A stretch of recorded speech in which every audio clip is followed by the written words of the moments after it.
Alright, I'm so sorry everyone. We sort of got cut out. Having some technical difficulties there. But anyways, we'll just part one, part two, part one, part two it or whatever. I mean, nothing integral is happening to our gameplay anyway. So we're back. That was so strange. That was honestly so strange. Oh. Huh. Like what requirements? But anyways, uh I have over like 1.5. Anyways, it doesn't matter. I still have some. Anyways, oh, we got cut out on both ends. All right, all right. Are we back? There we go. We're back. We're back. We're back. Okay. That was weird. That was strange. But anyways, meh, can't have it all. Huh. Hold on. Let's just let's just get this one done. Uh, we got cut out. Okay. We got cut out. Out. Oh, so fickle.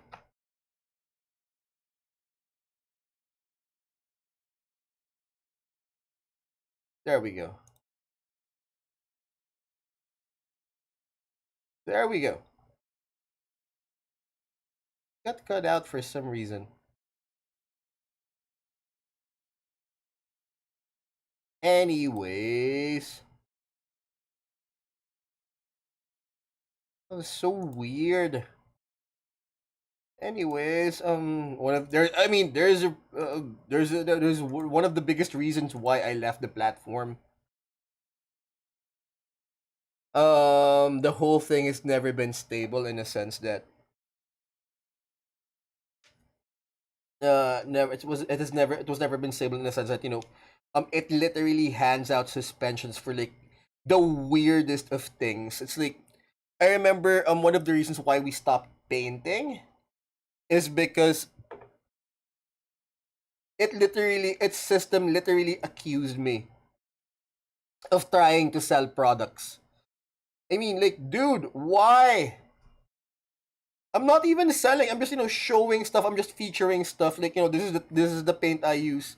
If I recommend it, I don't recommend it, but it literally sucks. I mean, the whole thing literally sucks. And right now, I was just so happy before we began. I was just so happy that the whole thing started to work. But for some reason, it seems like we've been handed out. We've been handed out another suspension again, as far as I can tell. Is it because we were talking about cannibalism, about this guy wandering the island, and his thing, or like his thing, or the thing that he wants to do the most, or his dream? His actual dream is to taste the flesh of another human being. See, that's the whole thing. Right?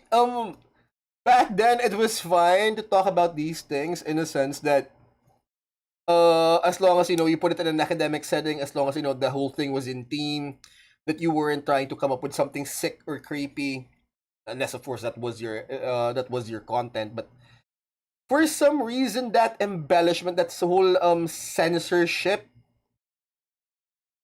I mean, began with that particular platform, which was so sensitive. That's why you had to come up with words like unalive, and all those other euphemisms or sayings, just to get through the censor. Like what? I mean, the whole oversensitivity, like, sort of ruining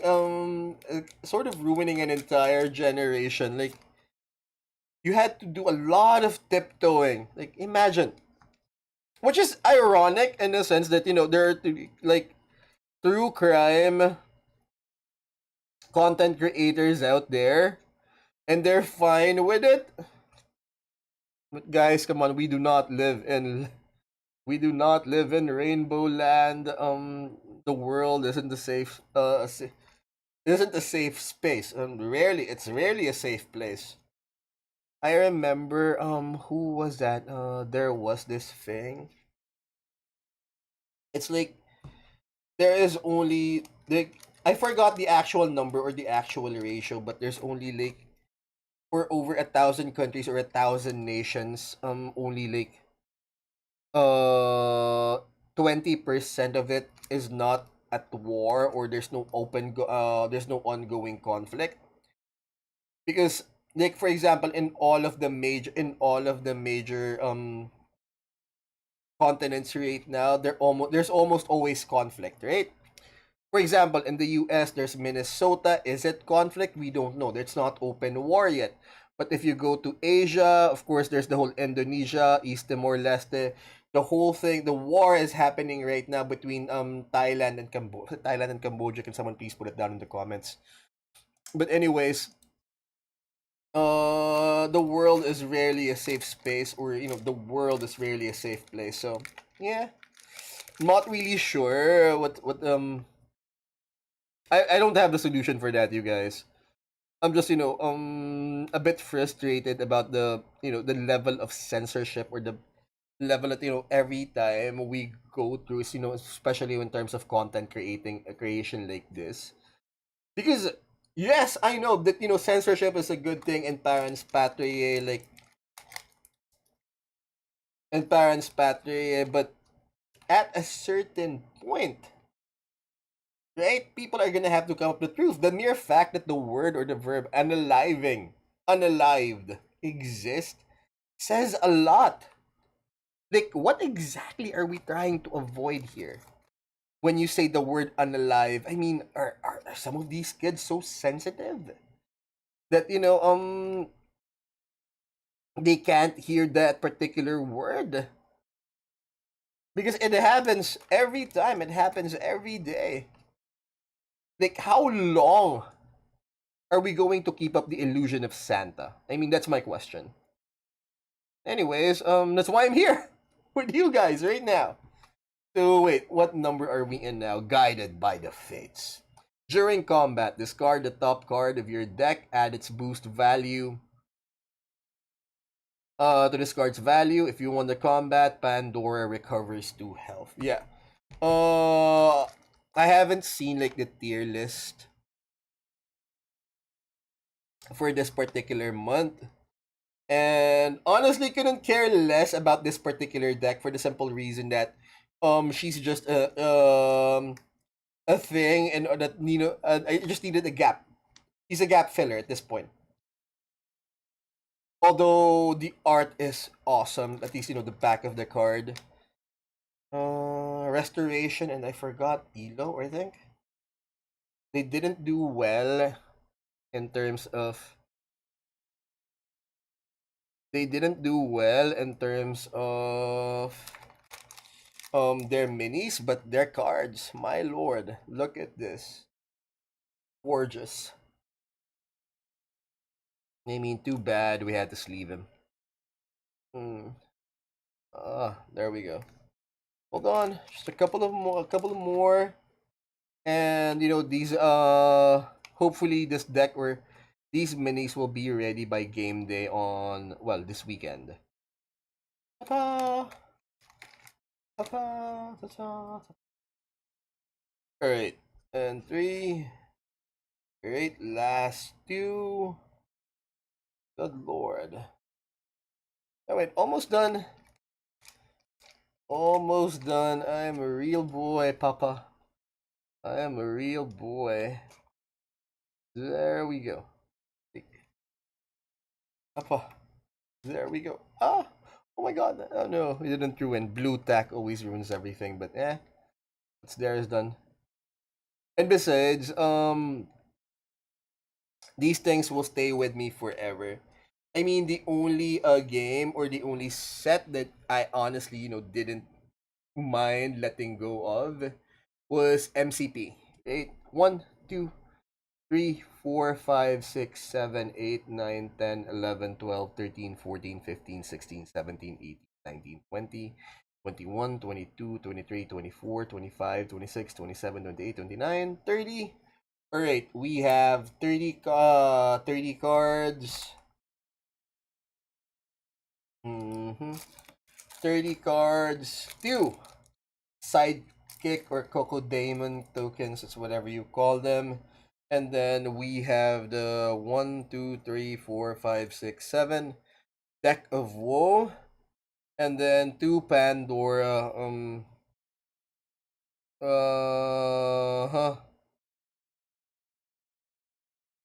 When you open them, and then yeah, I guess this is it.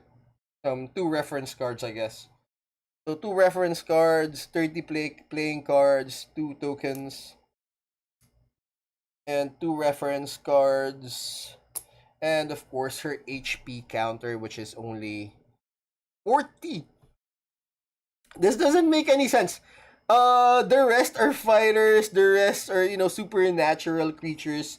As far as I remember, if I remember my whatchamacallit, Greek mythology correctly, she's human. She's your basic human. How come she gets 14 HP and the rest gets like only like 13 HP? Anyways. Oh, alright. We have sleeved our cards. Nothing sensitive is left on the desk. Yes, let's get to painting, shall we? My god. Am I a real boy, Papa? Am I a real boy now, YouTube? Okay, wait, what are we doing? Alright. I mean, we actually had to stop.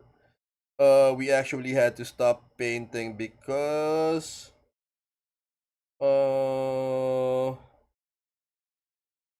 nothing. Can't believe it. First day back. Anyways, coffee first. How's everyone doing tonight? Yeah, let's go. My God, my lord. There we go. Ta-da! Okay. So you can see we already started earlier, but you know what? We just had to do the whole deck thing. So we were doing their card. So again, we're reinterpreting it. We're reinterpreting it as whatchamacallit. Night's Watch brothers, Warren brothers, were reinterpreted as British Grenadiers. I'm not sure if you can see it because the camera won't autofocus, but yeah. Anyways, they're good looking anyway. But anyways, let's get back to it. Let's get back to it. Fresh cup of glass. Fresh cup of water. We have paint. We're doing our final yeah guys, every time we're doing IRL stuff, or every time we're painting, the reason why we're gonna be using, or the reason why we use well, this particular model, which is made by by LOPH, or Little Things PH, or LO, one hell of an artist by the way, is that I have to wear this so I can actually see what I'm painting. Because here's the thing, right? Like right now we have like 3 brushes on the table. Because these guys would say, "Oh, you just need 1 brush or something." But and then what they're gonna do is that they're gonna come up and you'll find out they're just gonna be painting the most basic of Space Marines, which is like what 70% which is like 70% plate armor. So no nooks and crannies. Because what? Because I bet you the most basic unit has a flamer. The most basic unit has a flamer, and then that's it. Flamer, face mask, holster, and then that's it. That's it. And guys, here's the thing: if you're going to paint that, uh, and you need like one more brush, you need to find a new hobby, right? Because apart from the face mask, next thing you have to paint is the aquila on their chest and then their armor lining, and then that's it. You definitely don't need more than one brush for that. Okay, and right now, at this point, I don't even know if I'm just being OC at this. Because look. Right, I'm going after the nooks and crannies. And yeah, I'm not even sure if that's necessary. Because they're rank and file. Like, and you're never no one's actually going to pick these things up and actually inspect them on a regular basis. And what are they gonna find anyway? So yeah, see again, I'm even painting the underside of the elbow. Like, does that even make sense? No one's ever going to look at no one's ever going to look that deep anyway, but then again, I'll know.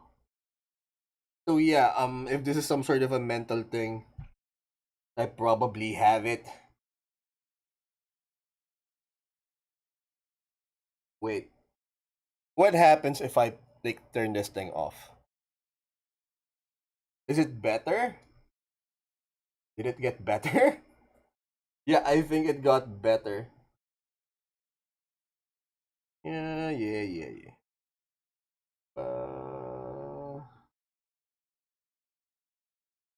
Not sure. I mean, like, if we have like better visibility now at this point,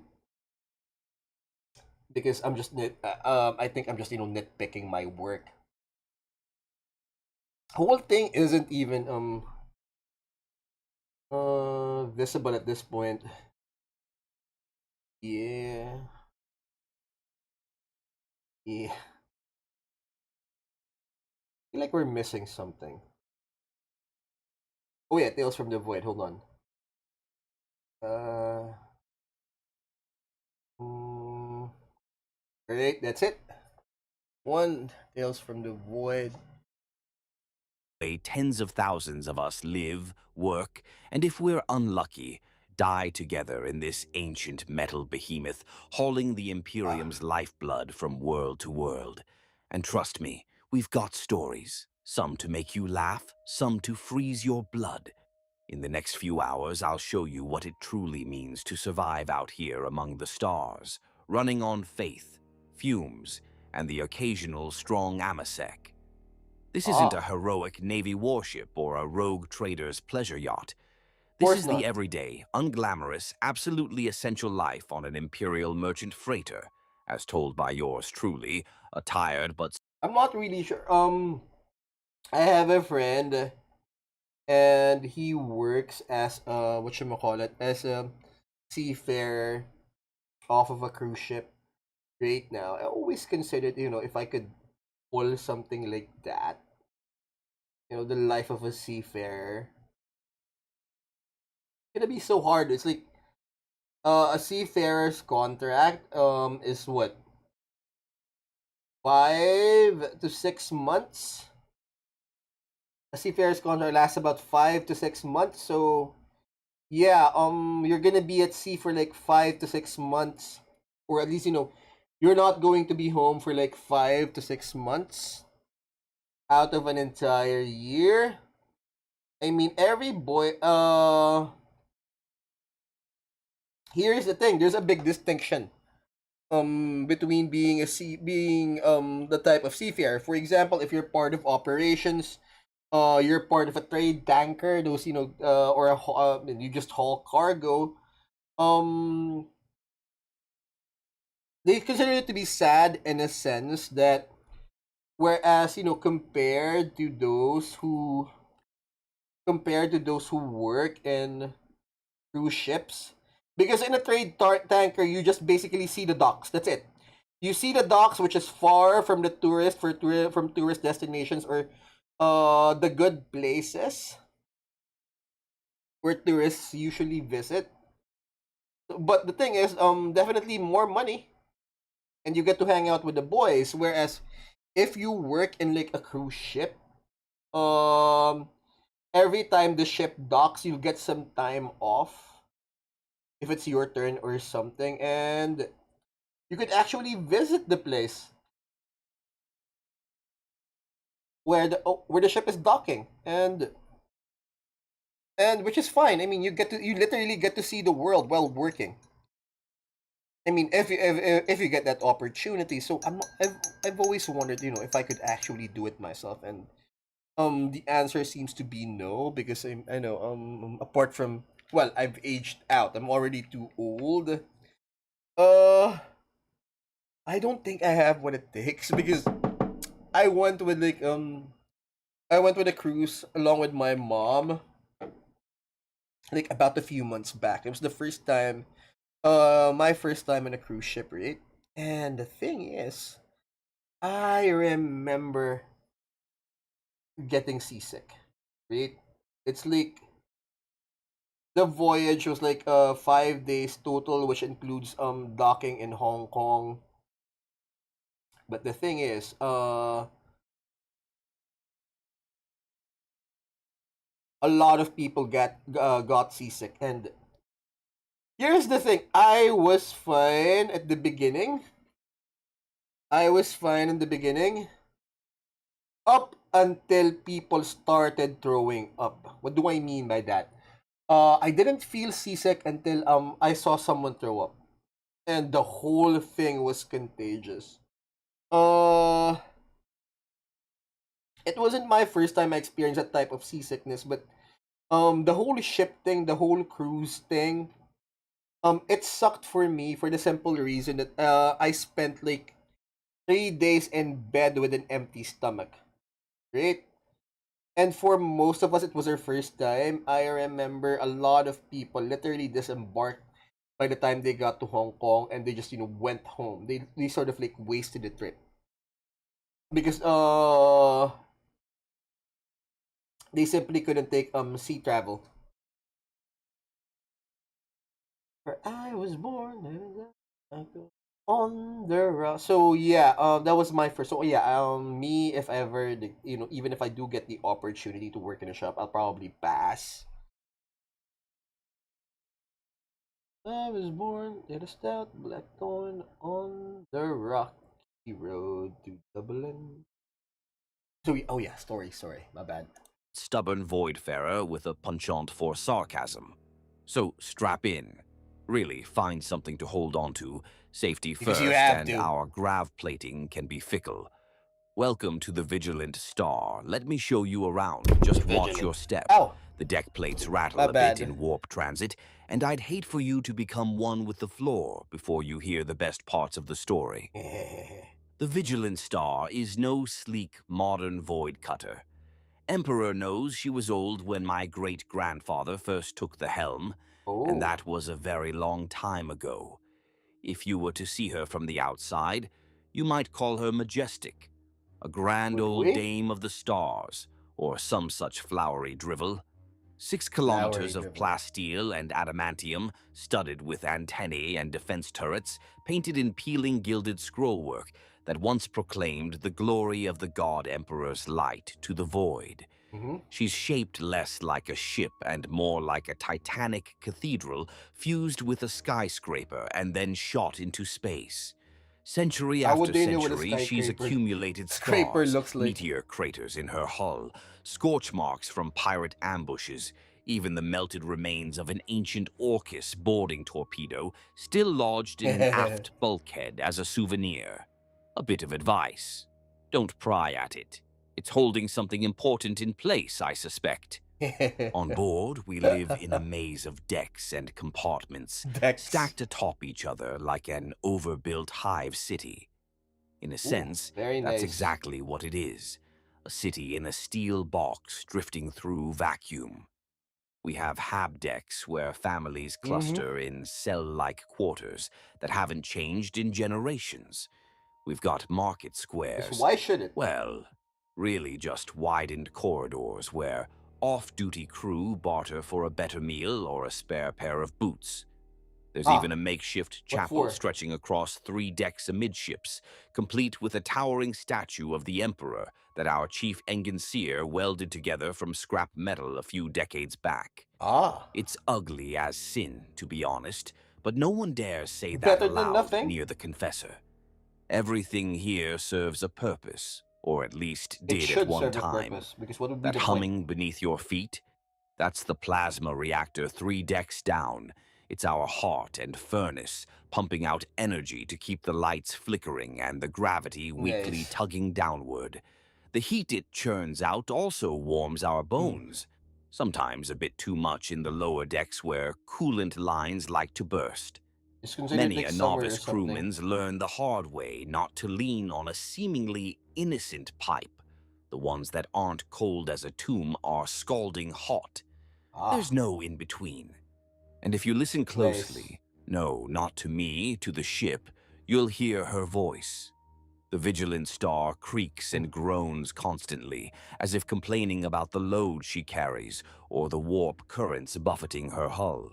Oh. Veterans like me can interpret those sounds. A gentle rattle in the plates means the Geller field is straining a bit. Nothing a few liturgies, and a thump on the generator can't fix.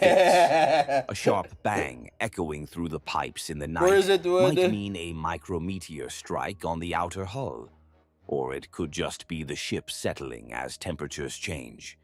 Still, every time I hear one of those in the quiet hours, I find myself holding my breath, counting the seconds until the all-clear runes stop Just flashing imagine on the the bridge anxiety. consoles. Only when they do, I remember to exhale. I remember there was this what you call it, study done by a professor, like, they like ghosts and everything, like how hauntings begin. But they could be micro vibrate. They provided this theory that we could be looking at micro vibrations, the house settling. Basically, everything produces vibrations or something, and an unstable, for example, structure, like one that's about to fall over, or its foundations are unsecure, produces this micro vibrations. And well, most people tend to basically tend to perceive the whole thing as a haunting, because what else could it be, right? But apparently, according to that particular theory,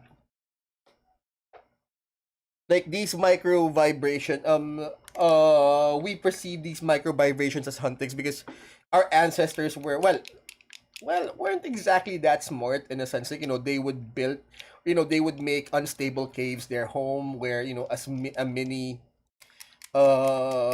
earthquake would cave them in. They'd build their houses on cliffs, where again another mini earthquake could lead to death. So yeah, we developed this sort of sixth sense for micro vibrations, in a sense that it's basically our body warning us of danger, that we need to leave the house, we need to leave uh the building or something, because something's going to happen. So yeah, if a building's old enough, it could start having micro vibrations, because its foundations are starting to become unstable, and it's our body's way of warning us that there's danger inside that house, not of ghosts, but unstable structures, or that that house is about to fall down or something. Really cool, actually. And like one more uh scientific explanation for the non-existence of ghosts or something. Always wondered if, like, we could like turn the gloves into like brown or something, because one pointed it out, it looks like Santa, and I've seen it, right? Like, sort of looks like Santa. But the problem is the red boots, the black riding gloves is so intimate. It's so intimate with the British Grenadiers, or the British Napoleonic era army, British Empire. Up, up, up, up. You know what? We're gonna try with one. Wait, we're gonna try with one. Up, up, up, up, up. I'm not sure. You guys can't even see it because the focus is on this thing. But meh.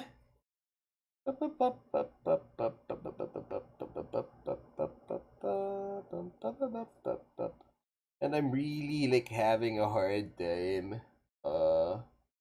What you call it? Painting right now for the simple reason that I usually don't wear gloves. Right?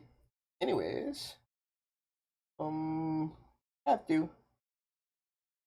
And the local game sir which we're supposed to play at this weekend has yet to actually respond. But it's alright. We have like a direct line with the owner. And if the staff doesn't respond, we're going with the owner tomorrow. It's 10 o'clock. We already have our message. Why wouldn't they message back? Alright, let's get them going. Funny, isn't it?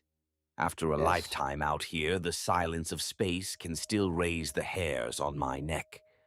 It Life should. aboard a merchant freighter is a far cry from anything planet-side.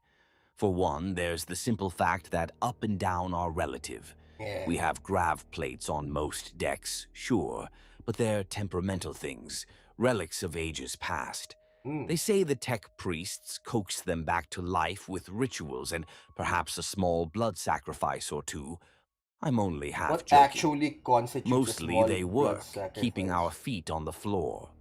But every once in a while, usually during a particularly fierce warp translation, or if someone insults the machine spirit one time too many, the grav plates hiccup.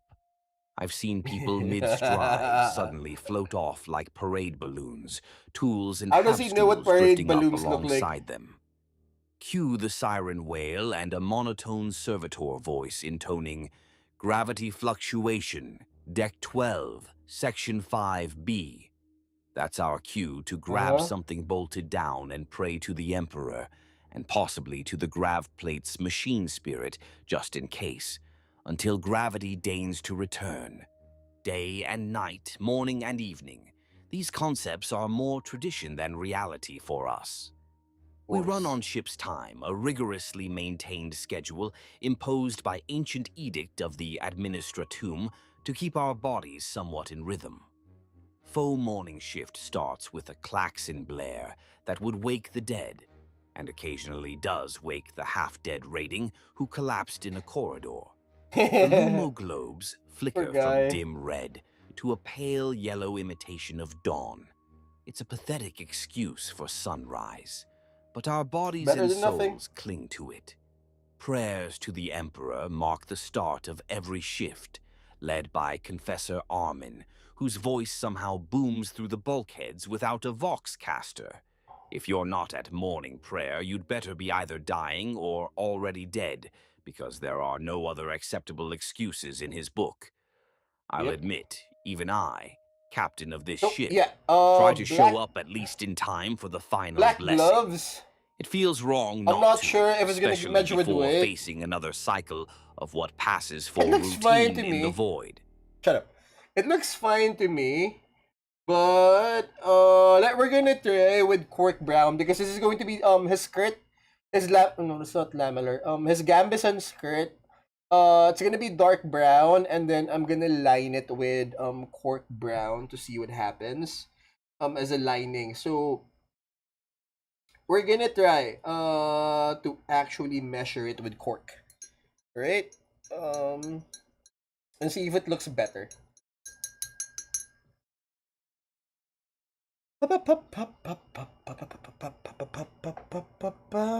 Cork.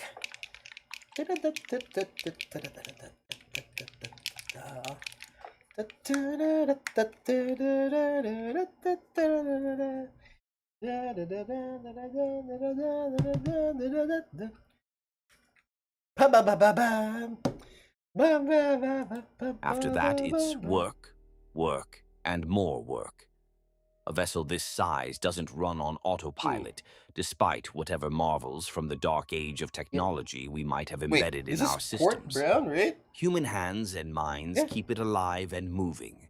Every hour of every day, Yeah. there are plasma conduits to monitor, cargo holds to inspect, air recyclers to cajole into Okay. function, and 1,000 other tasks. We voidfarers have a saying: a void ship is like a hungry beast. Stop feeding it effort and prayer, and it'll devour you whole. I've seen what Uh huh. happens when negligence sets in. Trust me, it's not pretty when an air filter clogs up on a deck nobody's paying attention to. The slow buildup of toxin.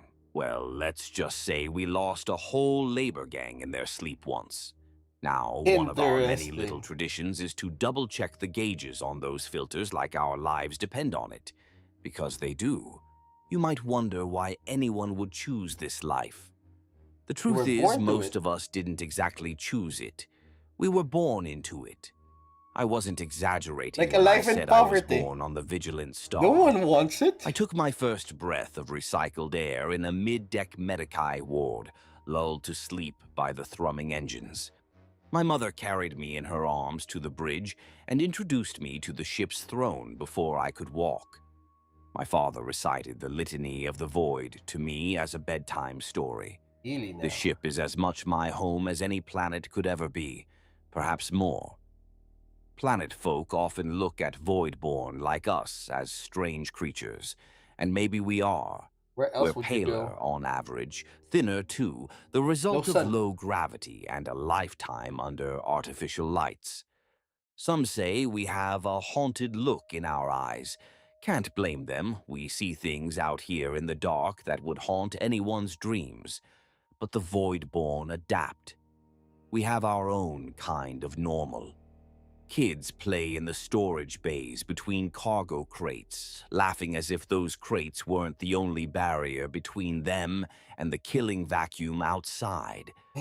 Couples stroll arm in arm down observation gantries that overlook swirling star fields, promising each other under the distant light of unfamiliar constellations that they'll stick together through whatever the void brings. Of course Old they men would. and women, too frail for hard labor, gather in the mess halls to swap the same stories they've told for decades, of ports visited, of friends lost to space or time, of minor miracles and unexplained occurrences in the dark reaches of the ship. It's a What else would they community, talk as about? real as any city on a planet, just a tad bit more but mobile. We even have a form of economy on board, albeit an under-the-table one.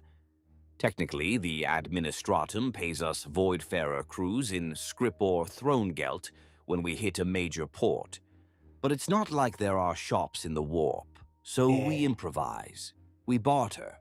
A bottle of decent amasec might buy you a favor from the right bosun. Some No. Lee O sticks. Emperor knows Eh, where not those bad. came from. I suspect a smuggling ring, but if it keeps the ratings happy and functioning, I turn a blind eye. You Can have to. trade for a pair of sturdy gloves or a half share of someone's dessert Brown ration. gloves, but There's a whole yeah, microeconomy below decks we're that would gonna need probably something horrify the darker, so bureaucrats or baffle I don't them. like it. We're Out sticking to here, black. we make do with what we have. And But what of the in ship's order not to purpose in waste all this? paint, Lest you think we're just drifting aimlessly, the Vigilant Star has a holy mission of sorts. uh, Commerce. Not we're the just gonna greedy, start on the lining self-serving of the kind, script. at least not officially, but the vital artery of imperial trade. We bring supplies, we carry passengers, we deliver messages, anything that needs transporting across the vast gulf between stars. Without ships like ours, whole worlds would starve or collapse into anarchy. That sack of grain or spool of plasteel wire might not be as glamorous as a bolter or a space marine's power armor, but try telling that to a mining colony that hasn't seen fresh provisions in 3 years. Ooh. Emperor bless the war fleets for guarding humanity, but it's the merchant fleets that feed and clothe it. Our route is It's like for every game, Total War game that I've ever played, from Shogun to Well, take your pick. I mean, I've played almost all of them except the near fantasy ones and the Three Kingdoms. I played the Three Kingdoms one, but yeah, it was okay. I didn't get as far as much as I can with it, but anyways, the most important thing or the most important thing with regards to the formula to the winning formula of a world domination campaign, trade. It's almost always trade. Trade in the sense that your frontier cities fill them with military stuff, but as you move along, as your empire progresses, what you should do is basically those military, for example, you've got city A, you've got country A, and then you progress forward to city B. Those in city A you have to convert into into a merchant city. So instead of militarized docks, you get merchant docks. Instead of having a military barracks or infantry barracks, you switch that infantry barracks into a merchant or into a market or something. Anyways, it almost always works. That formula, at least for almost all my total war campaigns, almost always works. Anyways, Carved into the fabric of the Imperium by ancient decree. ancient. Quite literally, I have a charter, a fat Ooh. scroll case sealed with the administratum's sigils, that lays out the journey we're bound to. It's been I've always wondered about that. I've always wondered about that. What you call it? Warrants. For example, right? Uh, you've got void traders. You've got void traders like him, and then you've got rogue traders. Void traders basically they just transport product A to planet B, whereas rogue traders they expand. But here is the thing: if it's one thing I learned from from listening and reading and watching Warhammers. I'm so sorry, Warhammer. From 40K is that what happens if you lose that warrant? Like for example, like you don't for example in the story of the rogue traders in the same channel here in the Tales from the Void, they have like rogue traders and they send it to their home planets. But what happens, right, if that home planet is invaded by orcs or something? Obviously you lose that warrant of trade. You obviously lose that warrant of trade along with your home planet. So like, how do you prove it now that you're an actual rogue trader? Like that's hereditary, right? Rogue trader hereditary title with some families. Their warrants dating back to the actual emperor of mankind himself. That he literally signed their warrant of trade himself. So what happens if you lose it? Like, do you like get a new one? I'm pretty sure the administratum has recorded that yes, this particular family holds a warrant of trade. But what happens if you actually lose it? Do you like get another one? Is that what happens? But anyways, just things I wonder about. Like what if Tyranids take over your planet where your warrant of trade is being held? I'm pretty sure they have fail-safe mechanisms for that. That rogue trader families they have fail-safe mechanisms that that they would evacuate the said artifact towards their to safer ports. But what happens, right? I mean, what happens if there was some sort of an accident or something? Anyways, let's keep on going. unrolled and re-inked countless times over Yeah. the millennia. If you ever suffer from insomnia, I'll let you read it. Yeah. It lists every stop, every tithe, and delivery in excruciating It detail. does it? By that charter, we circuit through 18 star systems in a loop that, if all Never goes ends. well, Have you seen we complete in about 70 the wolf Terran cry to the years. blue horn moon? Yes, you heard that right. One circuit can last a human lifetime. Some of those systems are close See? together by stellar standards. Others require long hauls through the warp Of that course they drag do. on for months ship time, sometimes longer. Oh. I've had crew members grow old and retire or die between the time we What left one happens when hive they world retire? and returned to it decades later. On more than one occasion, we've arrived at a destination only to find an administratum clerk's scribbled note in our astropathic buffer that the previous planetary governor died of old age waiting for our shipment of feudal artworks or some Oh. such. Sometimes their grandchild is in power by the time we show up.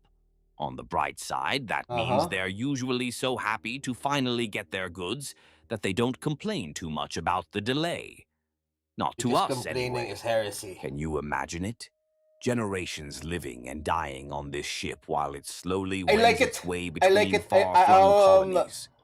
There are crew in our Great. lower For decks the who gloves, we're swear gonna their keep it black. ancestors first came Shut up. aboard when For the gloves, we're gonna keep it black. But as for the for the lining for the gambeson skirt, yeah, we're gonna keep it cork brown. Yeah. the Vigilant Star originally launched, back in the misty days of early Memon 39. Memon I can't 39. verify that. The records that far back are patchy at best, but I wouldn't be surprised. I myself come from a line of captains. My bloodline's ties to this vessel go back 5 generations.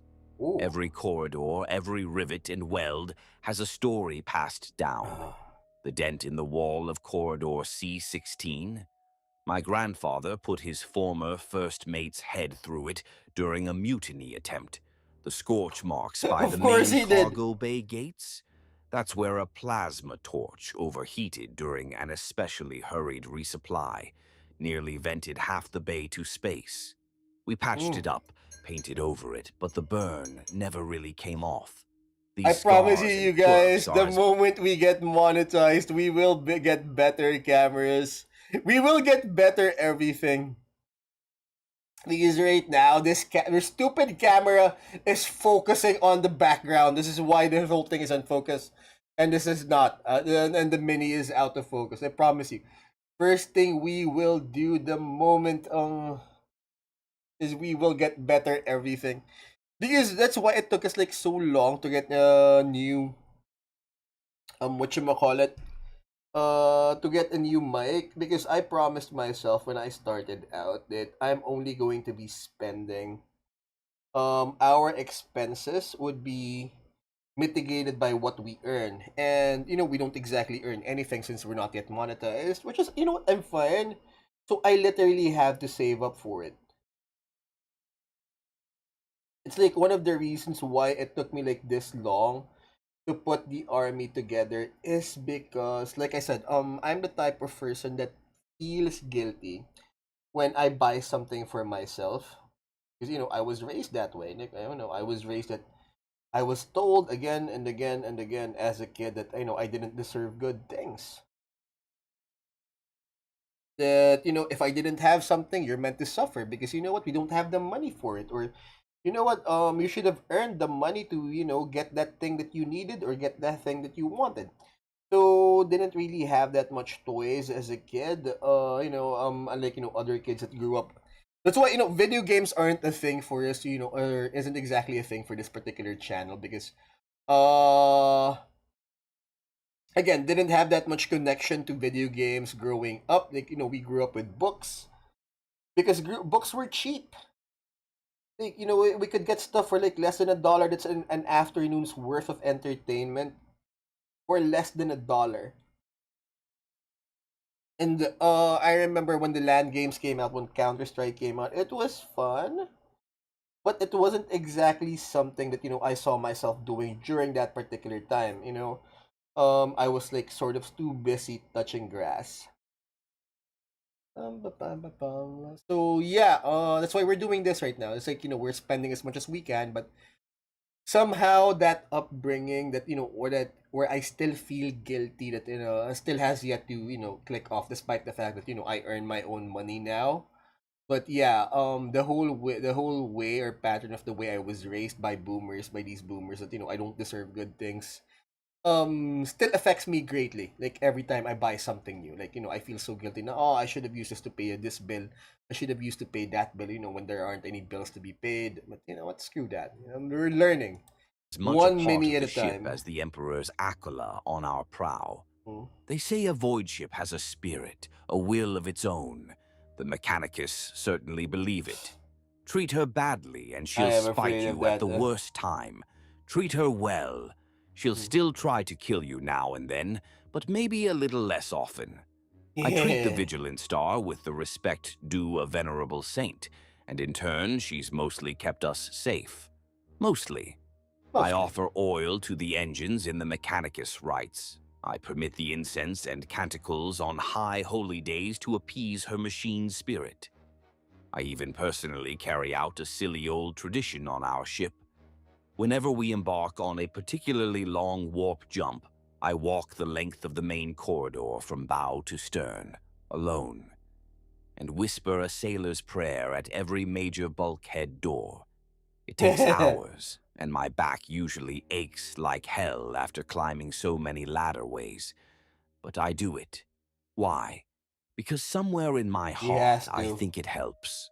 And out here you cling to whatever you think helps, rational or not. So that's our vessel, ancient, creaky, stubborn, and as much a character in this story as any of us. The Vigilant Star has moods, secrets, and maybe a sense of humor as dark as mine.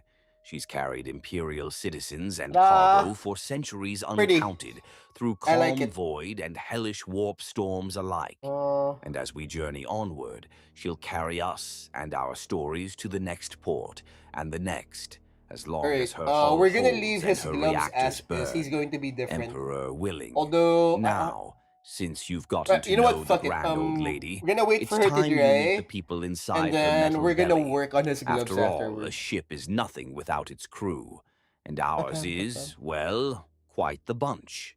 A ship as vast as the Vigilant Star needs a small army of souls to keep her afloat, and indeed she has one.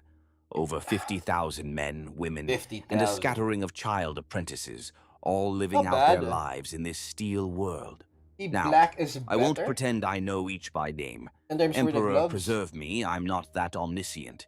which is But good. I know the ones who keep this whole endeavor from imploding. Think of them as the vital organs of our void-faring Leviathan.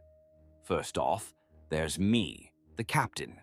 A Chartist captain by title, bearer of the Shartist Imperial Merchant captain. Charter that gives this ship Oh, purpose.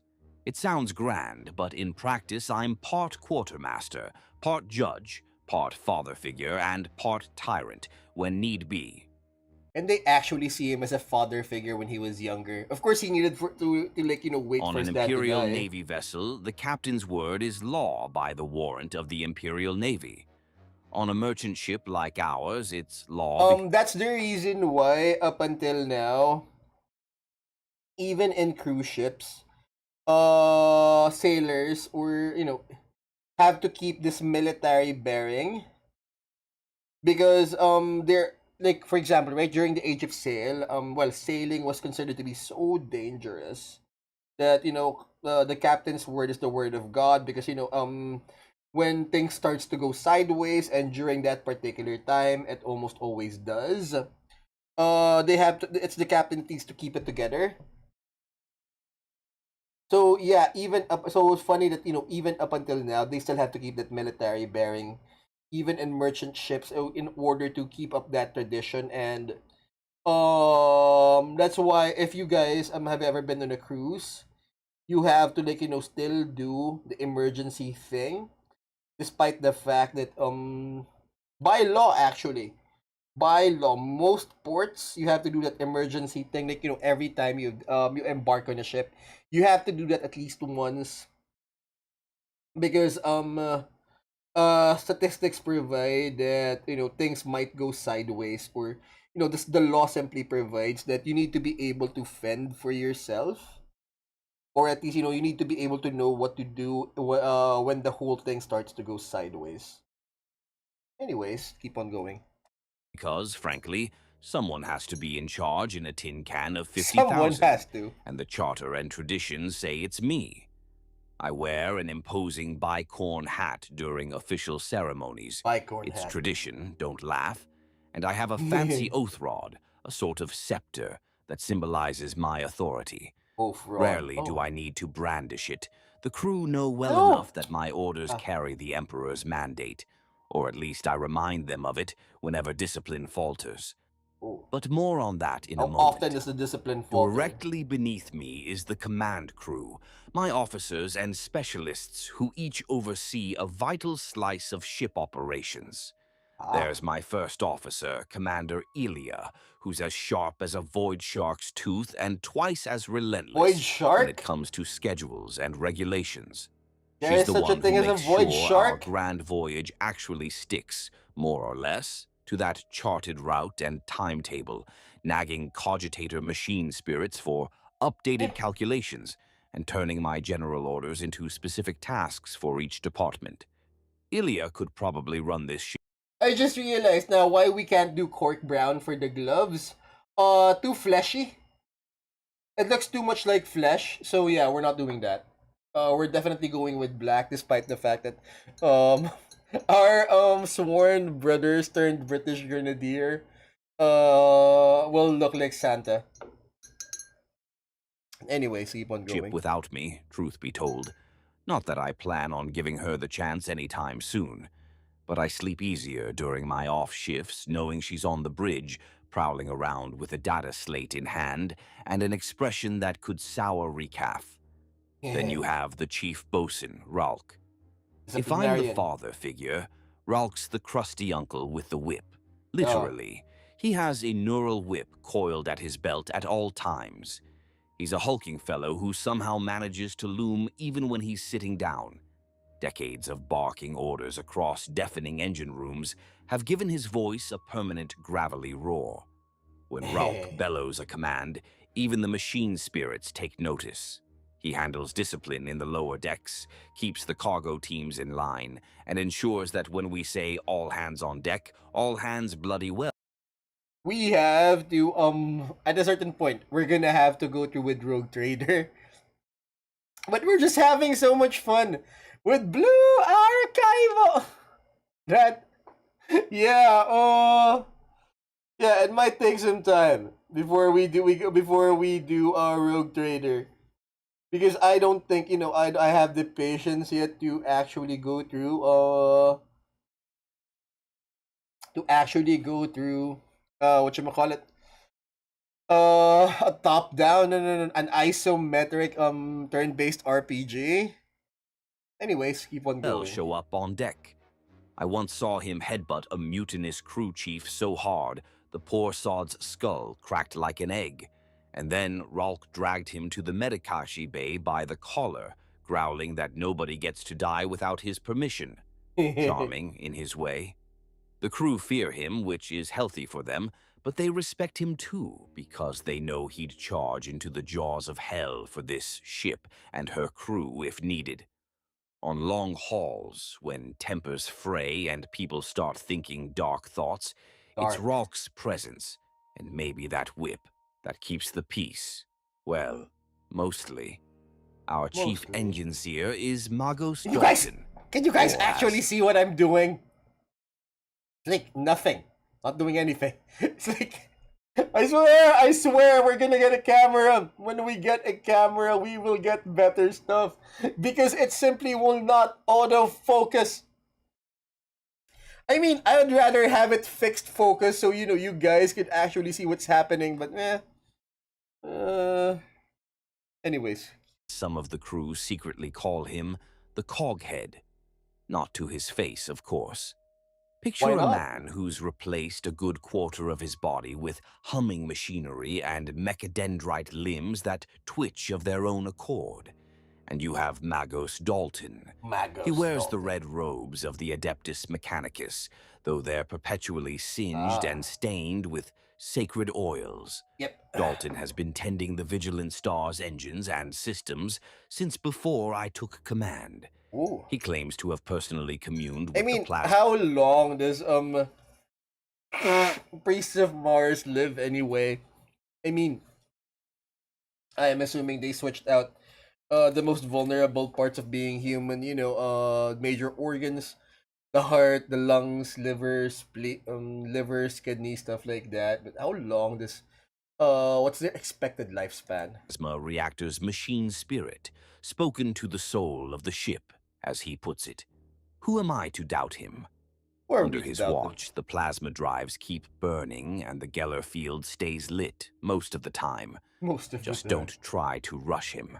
Mechanicus tech priests do things in their own sweet time, triple-checking every incantation and fastening. In the They middle of a have to. crisis, I've had to resist the urge to shout at him to hurry up and reboot a machine. That sort of blasphemy is a good way to get cursed by the Omnissiah, he'd say. We have an Ooh. understanding.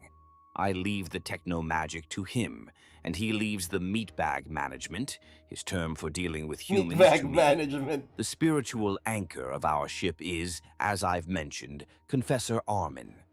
He's an Adeptus Ministorum priest with a zeal that could light the Astronomicon if you plugged him into it.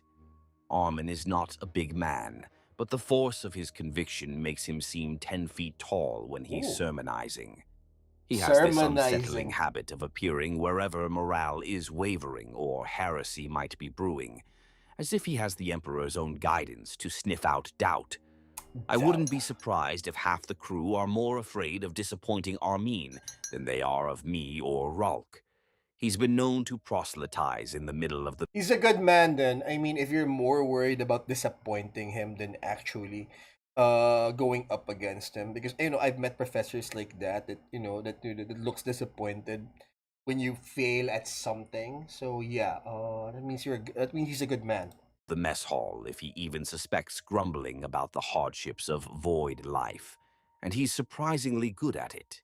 You'll see hard-bitten ratings with fists clenched in anger slowly unclench, heads Hmm. bowing in shame or prayer as he reminds them of the greater purpose their suffering serves. Of course, if inspiration Greater and guilt purpose. don't work, he's not above calling for disciplinary measures for the truly recalcitrant, usually in the form of penitent duty or a public recitation of repentance. Imagine being forced to confess your laziness or blasphemous thoughts over the ship's Vox. It happens. I once saw him calmly walk into a full-blown deck brawl, armed with nothing but his rosarius and a scroll of So that's what they sermons. call it, the And by the Rosarius. Emperor, those fighting crewmen actually stopped and listened, bloodied noses and all, as he scolded them into remorse. He ended with a prayer and a hymn. Half of them joined in, ashamed and teary-eyed. The other half spent a week in the brig under Ralk's watch. Carrot and Stick, Divine Edition, courtesy of Confessor Armin. Now, one Nice. figure you might expect on a warp-faring ship is a navigator, one of those mutant psychers with a third eye who Mutant guides vessels Psyker. through the warp. Interesting. Well, sorry to disappoint. Chartist ships like ours aren't typically granted the services of a navigator.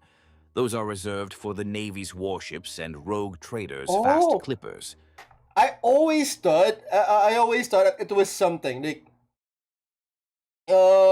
every ship equals navigator.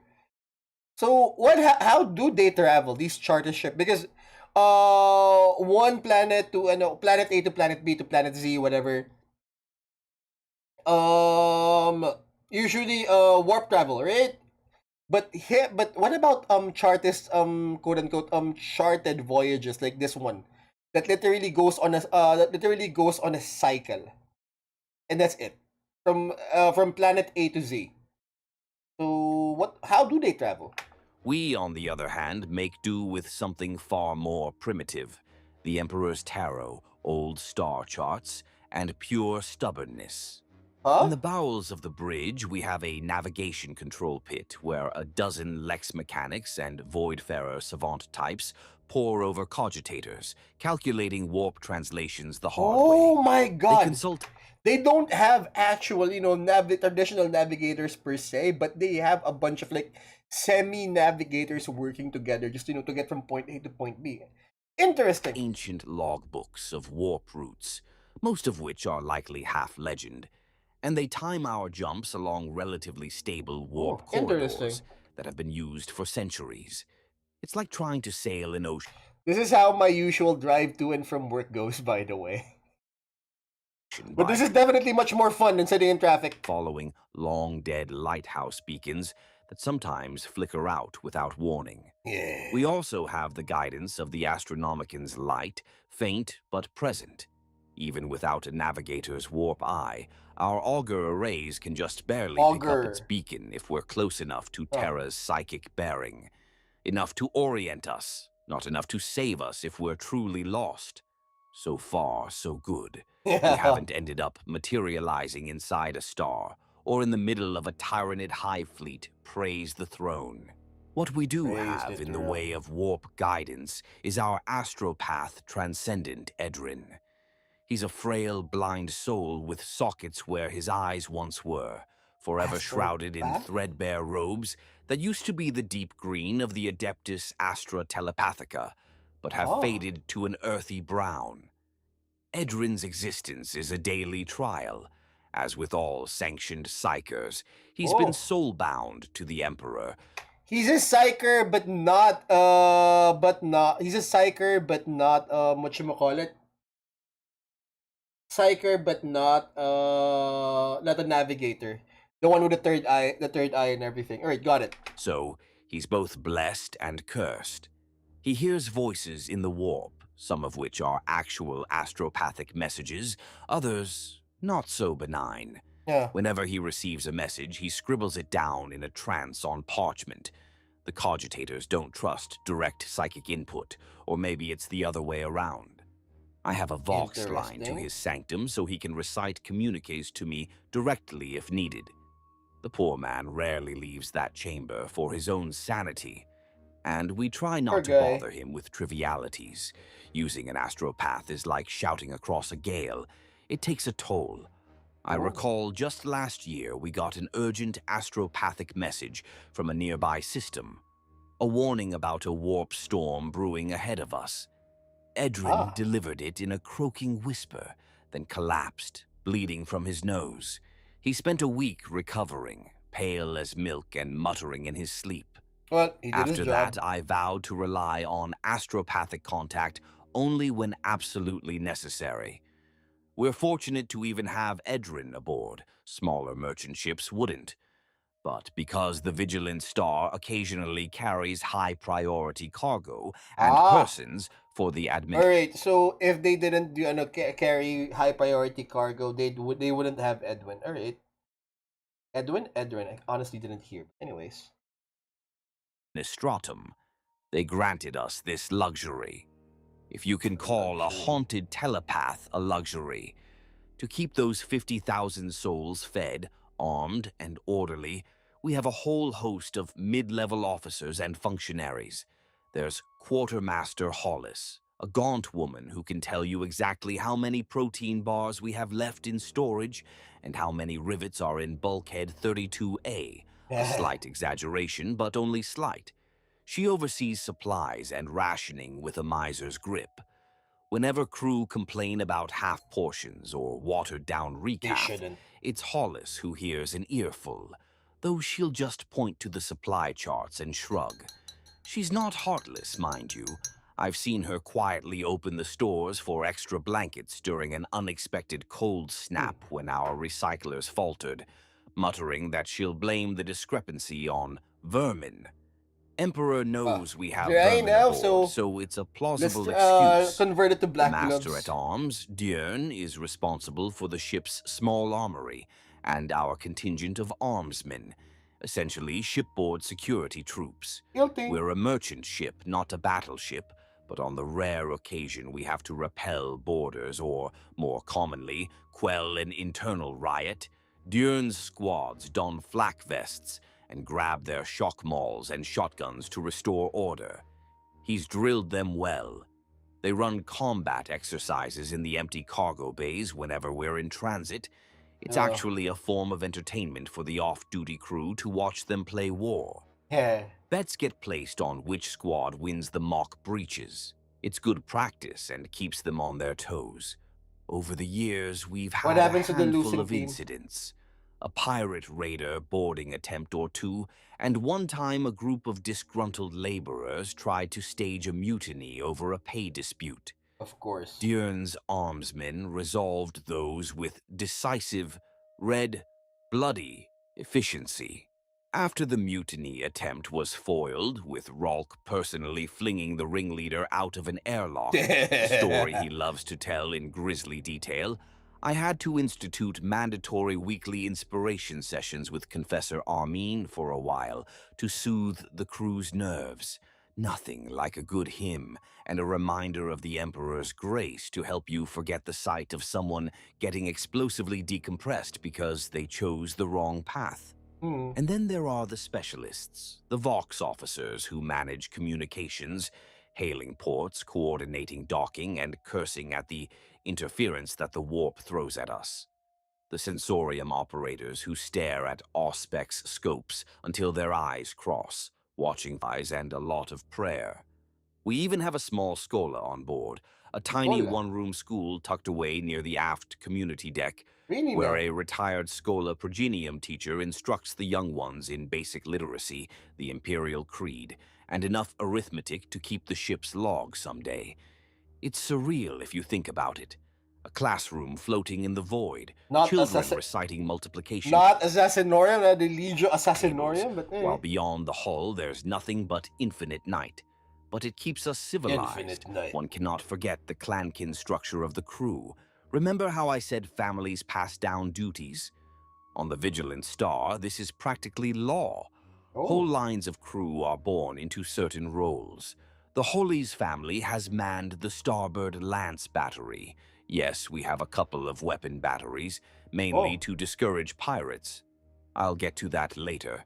For 3 generations, they take fierce pride in maintaining and firing that antique Wait, there's an anime about that where everyone lives and dies under this big ass gun, and all the school is centered around what you call it, operating. Everyone's lives is centered around operating this huge ass gun. I forgot the name of that title of that anime.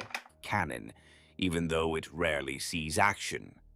Meanwhile, the Ven clan runs the portside battery, and Oh, they absolutely despise the Holas. Romeo and Supposedly over Juliet. an incident 100 years ago when one clan's gun misfired and damaged the other's station.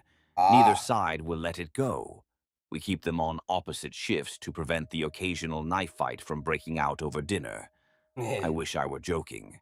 Meanwhile, the IRL clan, by tradition, operates the primary cargo crane arrays in the main hold, a job that requires deft coordination and trust, given one wrong move could crush a dozen people under a shifting container.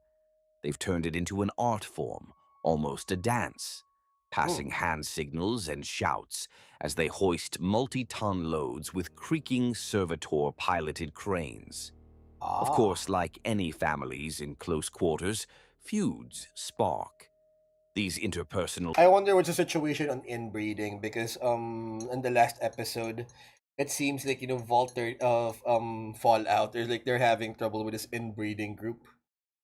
Anyways. dramas can seem petty, but on a ship, a squabble can turn lethal quicker than you'd think. A spilled drink in the wrong mess hall can escalate into a blood brawl if ancient family honor is involved. As Ah. captain, part of my job is playing mediator in these disputes, or letting Ralk and the master-at-arms smack heads together until the offenders calm down. It's a delicate judgment call each time. Too heavy a hand and you breed resentment. Too light and you invite chaos. Over the We years, don't I've want learned the fine chaos. art of voidship justice. An open ear, a stern word, and if those fail, a short stint in the brig, or an extra shift of the nastiest labor we can find. Hmm. Cleaning the bilge sump usually suffices to cool anyone's temper. The bilges are, well, you don't want to know. Imagine the They're worst sewer bilges. on any hive world. Then imagine it's been stewing for centuries and occasionally irradiated. That smell haunts a person. Despite it all, there's camaraderie too. During the Emperor's holy days, or when we make a particularly good haul at a port, I've seen this crew come together in celebration.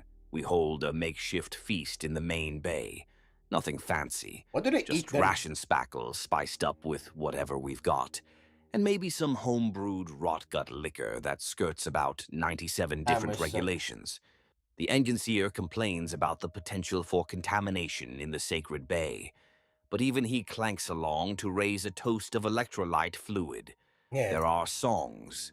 Some are even proper hymns. Others are bawdy void-farer shanties that Confessor Armin pointedly pretends not to hear. I swear I saw him tapping his foot once, though. For a few hours, rank fades away. Officers laugh with ratings, clans forget their feuds, and everyone remembers that we're all in this tin can together at the Emperor's mercy. Those moments are rare Emperor's and mercy. precious, like stars in the void. They remind us why we endure the hardship, for each other, as much as for duty. So that's our crew in a nutshell. Hardy, troublesome, faithful, frightened, and brave all at Frightened. once. A motley collection of humanity sealed in a pressurized tube hurtling through nightmares and nothingness. They're my responsibility and my Nightmares family, and often in nothing. the same breath. I Interesting. trust them with my life daily. I have You to, have to. and they trust me to lead them. It's a silent pact we renew I every mean, time it's we not like they strap have a in for a choice, right? warp jump or face an incoming meteoroid swarm. And in the end, it's that trust and shared purpose that sees us through the long dark. We have Long each other's dark. backs, even if we occasionally want to throttle each other.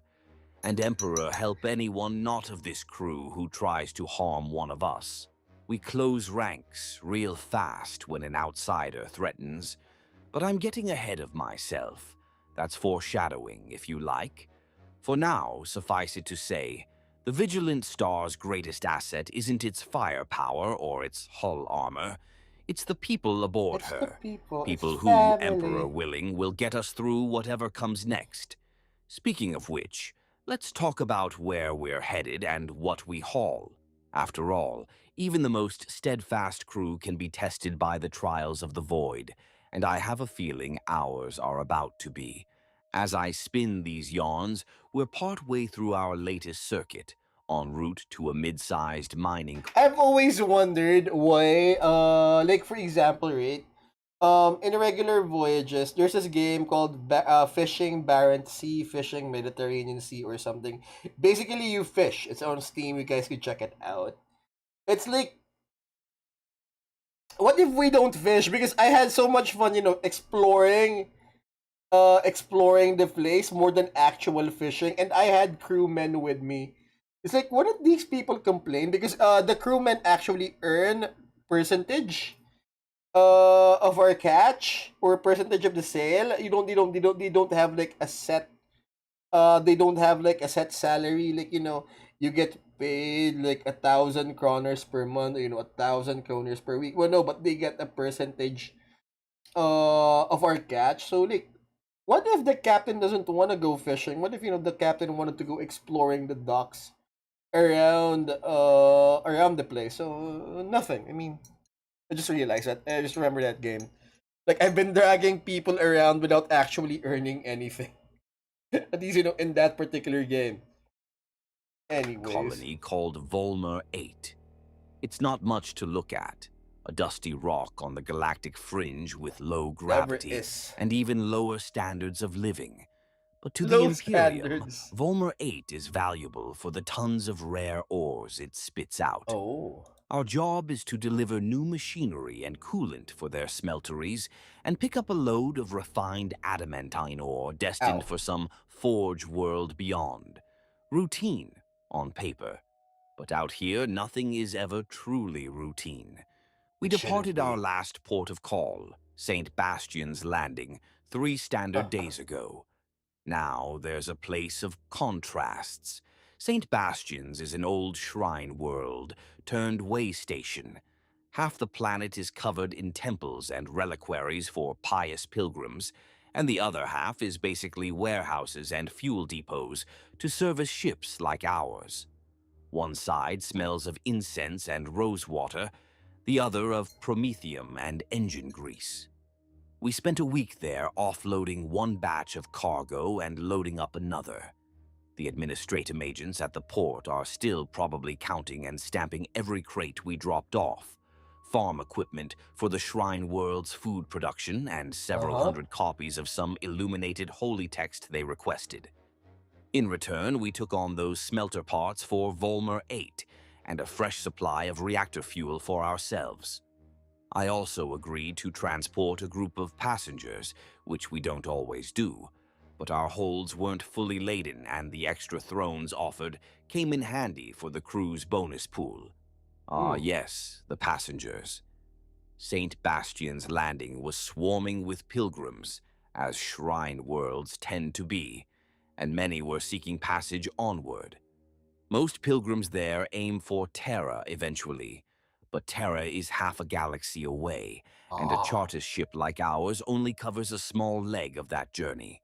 So I allowed a couple hundred of them aboard to ferry to the next hub world on our route. You should have seen their faces as they filed into our embarkation decks, a mix of awe and nervousness. For many, it was What did their they first expect? time leaving a planet, let alone boarding a void ship. They clutched prayer beads and whispered benedictions with every step. Our crew tried to be welcoming. Well, Right. as much as scarred voidsmen with tattooed faces and missing teeth can appear welcoming to soft pilgrims. I personally gave a short speech about safety and piety and how the Emperor watches over travelers. Standard protocol Does whenever he? we take on pilgrims, calm their nerves and such.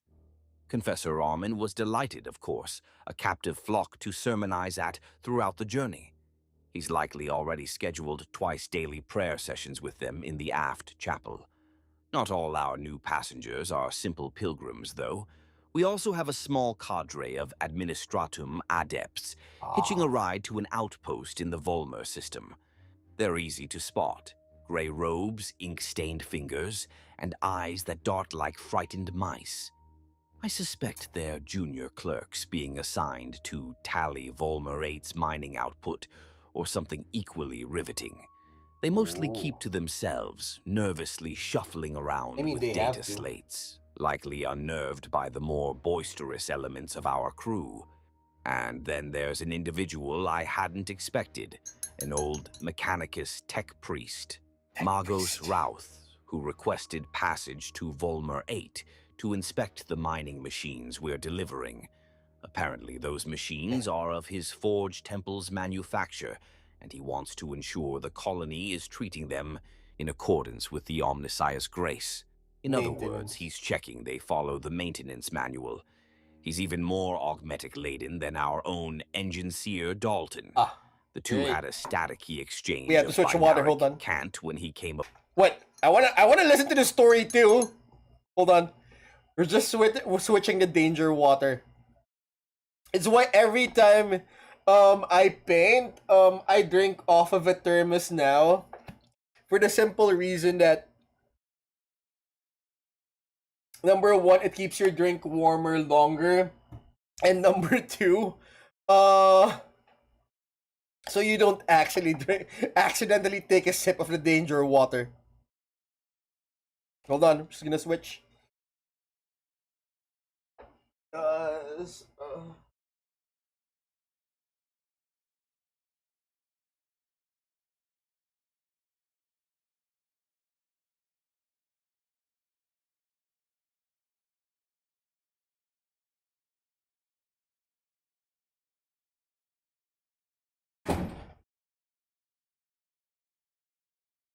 What?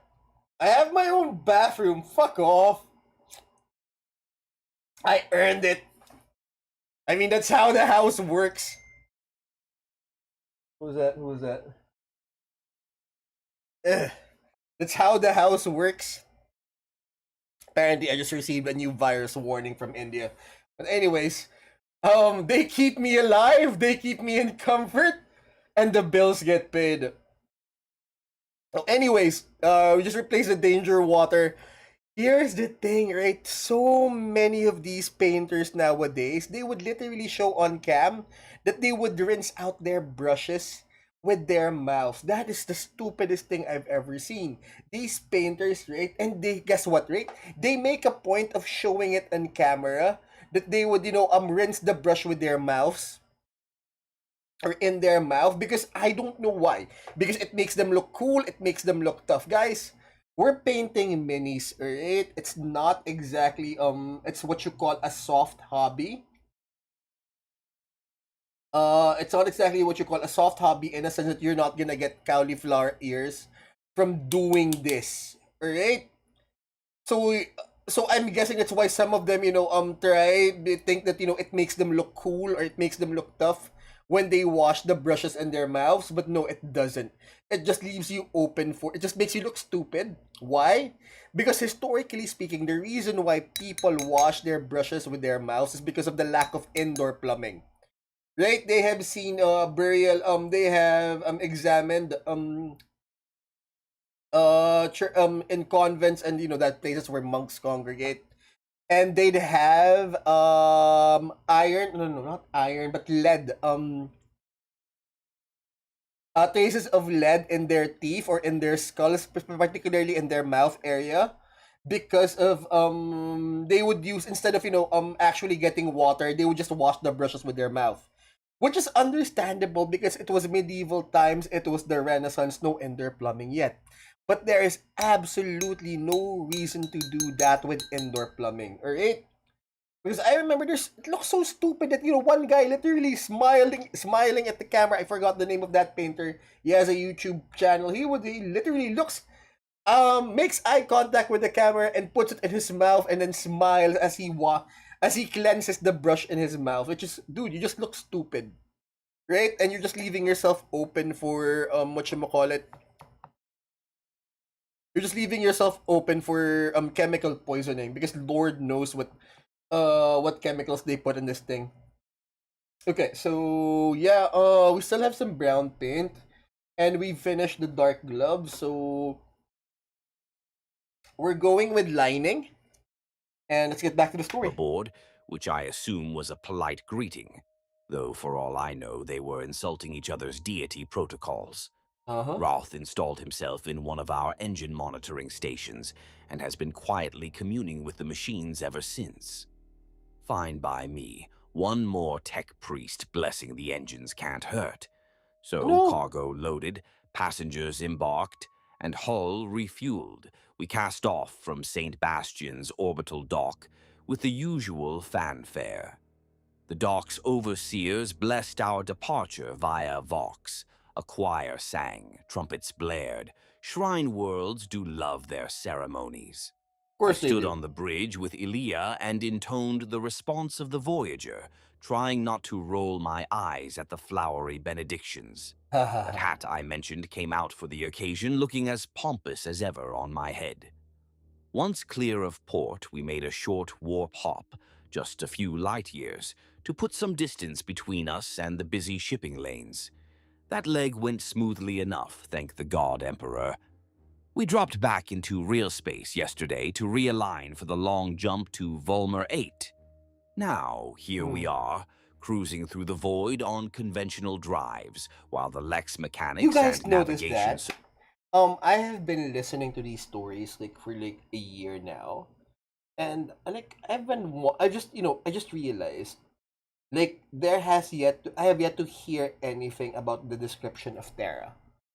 It's like the only stories I've heard of Terra are from the Custodes, and all they know of are the palace. But I've never actually heard of any description of Terra outside of the palace. Like, what does it look like? What's happening outside of the palace? Hey Gav, I'm gonna leave the link, but we are currently listening to Life Inside an Imperial Merchant Void Ship, Warhammer 40K by Tales from the Void. Yeah, this is literally a day in the life of me driving to and from work. I usually just put these videos at random. So it's Tales from the Void, Life Inside an Imperial Merchant Void Ship. See, The captain has described what their void ship looks like. He's described what the planet they visited looks like. But I have yet to actually listen to a description of Terra, of Terra outside the Imperial Palace. Anyways, Servitors finalize calculations for the big warp jump. hmm, This leg of space is what voidfarers call the drift, the an drift. empty stretch with no notable systems, often Ah, used as a transit corridor. It's eerily quiet. No of course it is. planets, no stations, just the distant light of stars and the whisper of cosmic radiation on our sensors. These in-between times always make me a bit anxious. We're exposed out here, You should far be. from any help, sailing alone. If Oh yeah, just as a refresher, guys, if ever you do find yourself going from a place, or even in your regular routes, whatever happens, especially at night, don't take the shortcut, especially if it will take you in inner roads or outside of the regular highways, right? Almost always keep it on the blacktop, or keep it on the paved roads, or in the national or in the national or localized highways, but never ever go into the inner streets or something, especially if you're unfamiliar with the area. something goes wrong, our only hope would be what we carry with us, which, to be fair, is considerable. But still, I prefer having friendly ports within reach. To pass the time and calm my nerves, I did a walk of the ship earlier. It's something I like to do after leaving port, a Hmm. way to personally check on things and show the crew I'm not an aloof captain sitting in an ivory tower. I strolled through the main cargo bay first, weaving between the towering stacks of container crates. The servitor loaders clanked about, securing the last few loads. The ore smelter machines we're delivering were tightly strapped down, huge, ugly things with pressurized vats and crane arms folded in like sleeping steel beasts. Tech Priest Routh was there, hovering over them like a worried Mother Grox, muttering litanies of preservation. I gave him a courteous nod, which he ignored, lost in his communion. Oh well. Nearby, a cluster of pilgrims had strayed from the designated Hmm. passenger hab block, gawking at the sheer scale of the bay. One middle-aged woman in threadbare robes asked me timidly if this ship was truly as old as the saints. I assured her Probably. the Vigilant Star was older, and that seemed to astonish her. The Emperor protects such faithful vessels, she said. I didn't have the heart to tell her the Emperor has better things to do than personally babysit old freighters like ours. Armin would have my hide for that kind of talk. So I just smiled and said, aye, he does, and sent them gently back toward the hab areas. Can't have civilians wandering a busy cargo deck. Too many ways to get accidentally crushed or lost. In the midship mess hall, I caught wind of some unease among the crew. A couple of gunners, Hall's clanfolk, were hunched at a table whispering. When they Why? saw me, they clammed up and stood at attention. But I did my friendly captain routine, waved them back to ease. After a bit of prodding, one confessed their worry. They'd heard a rumor back at They St. should be Bastian's worried. port. Supposedly, an armed merchant vessel, one of ours, had gone missing a few weeks ago along the very route we're taking. Ah, Vanished without a trace somewhere in the drift. The men were interesting. clearly spooked, wondering if pirates or, throne forbid, some Xenos raiders were prowling these lanes. I hadn't been Raiders. formally informed of any such disappearance. The administratum isn't exactly speedy with sharing news, but it's not impossible. This far out, pirates do sometimes prey on isolated freighters.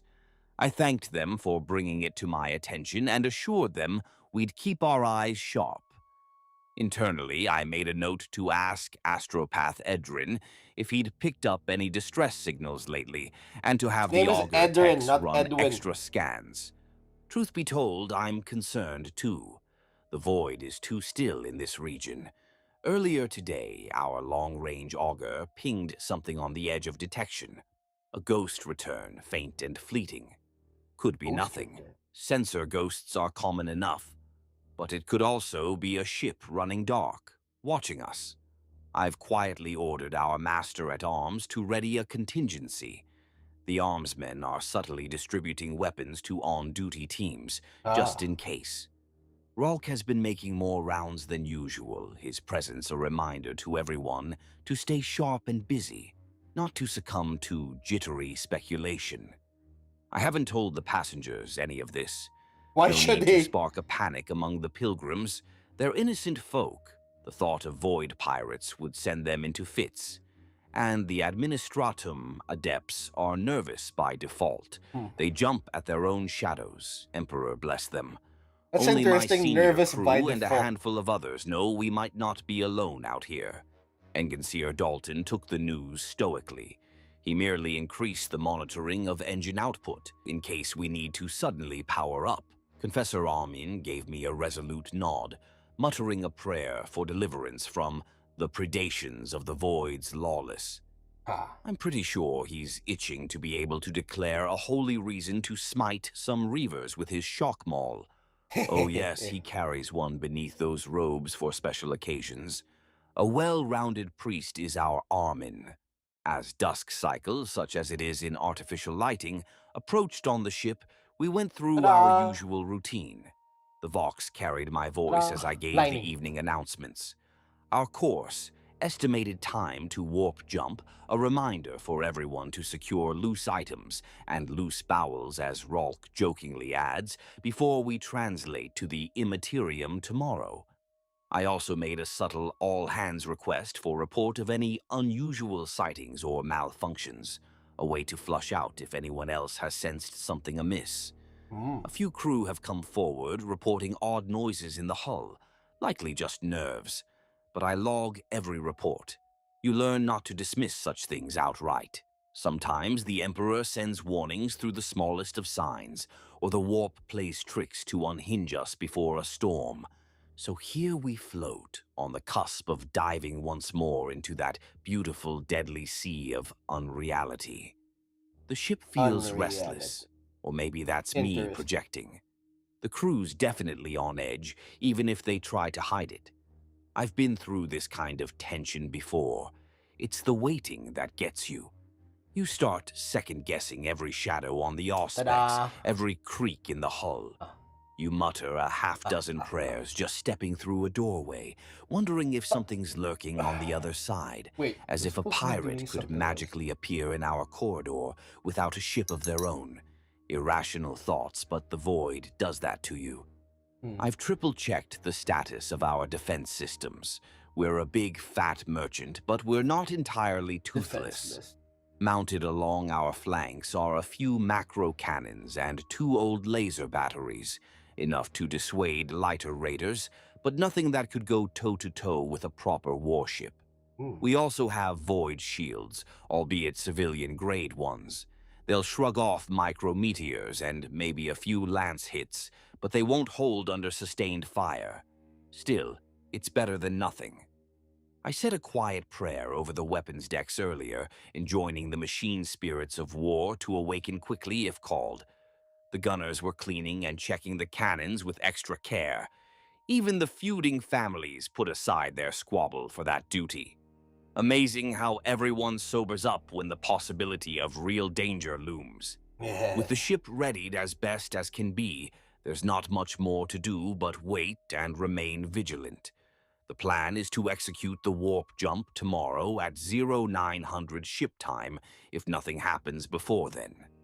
Part of me hopes we just slip into the warp without incident, and all this preparation ends up being just an overabundance of caution and spooky tales.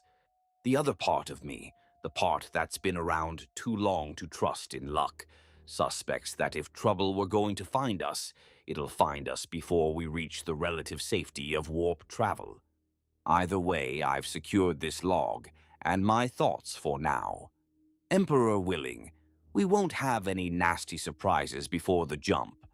But if we do, well, at least we won't be caught completely with our breeches down. And if you're listening to this tale, you'll get to hear how a simple run-of-the-mill voyage can turn into something far more interesting out here on the edge of nowhere. Pray Interesting. for us if you've got any prayers to spare. I have a feeling we'll need them soon. I barely managed a few hours of uneasy rest in my cabin when all hell broke loose. The first warning was the klaxon, a jarring whooping alarm that only sounds for one thing: hostile contact. I was out of my cot and into the corridor before conscious thought caught up. The ship lurched, a deep shuddering impact reverberating through her bones. By instinct, I grabbed the wall rail to steady myself. We were hit.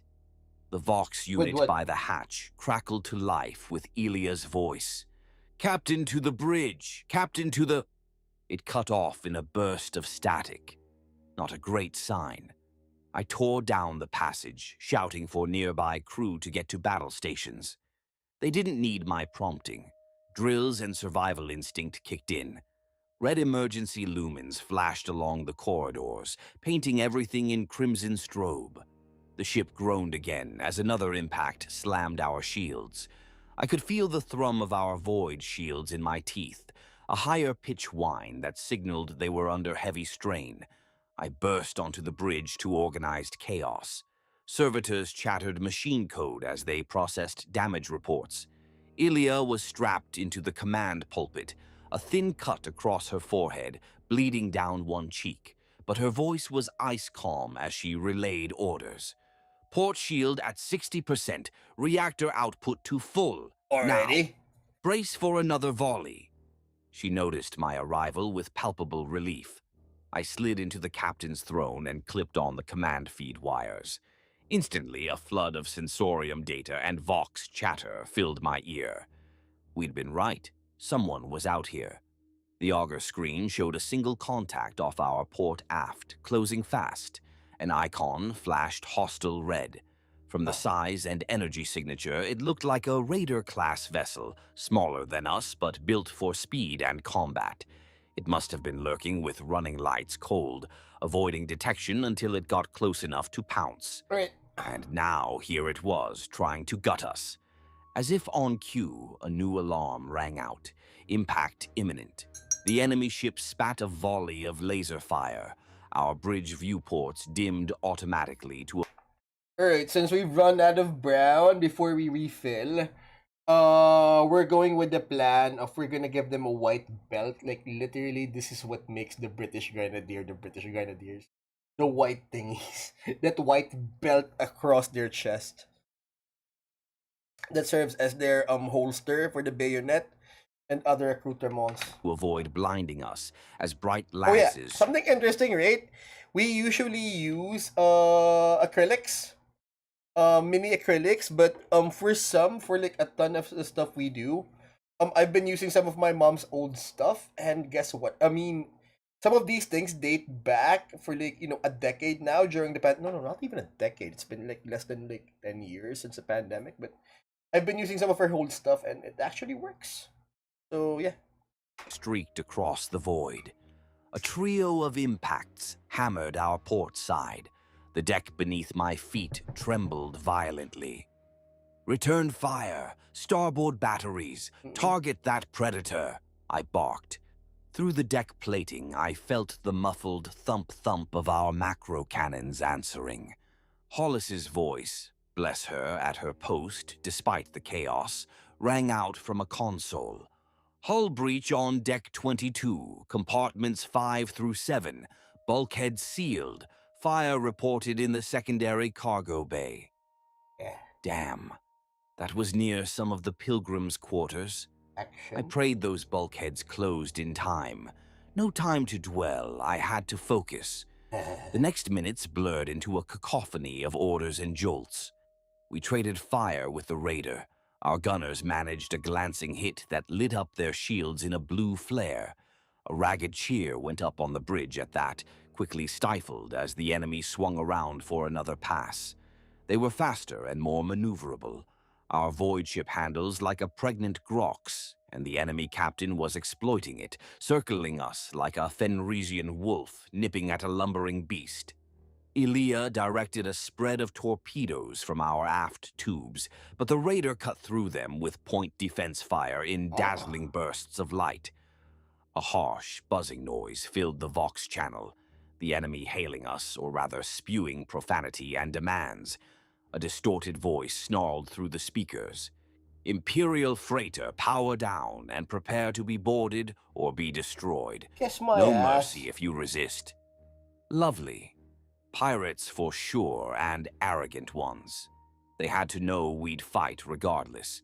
None of us wanted to find out what no mercy from scum like that meant. I responded by voxing all decks. All hands, this is the captain. Combat. Stand to and fight. Repel boarders.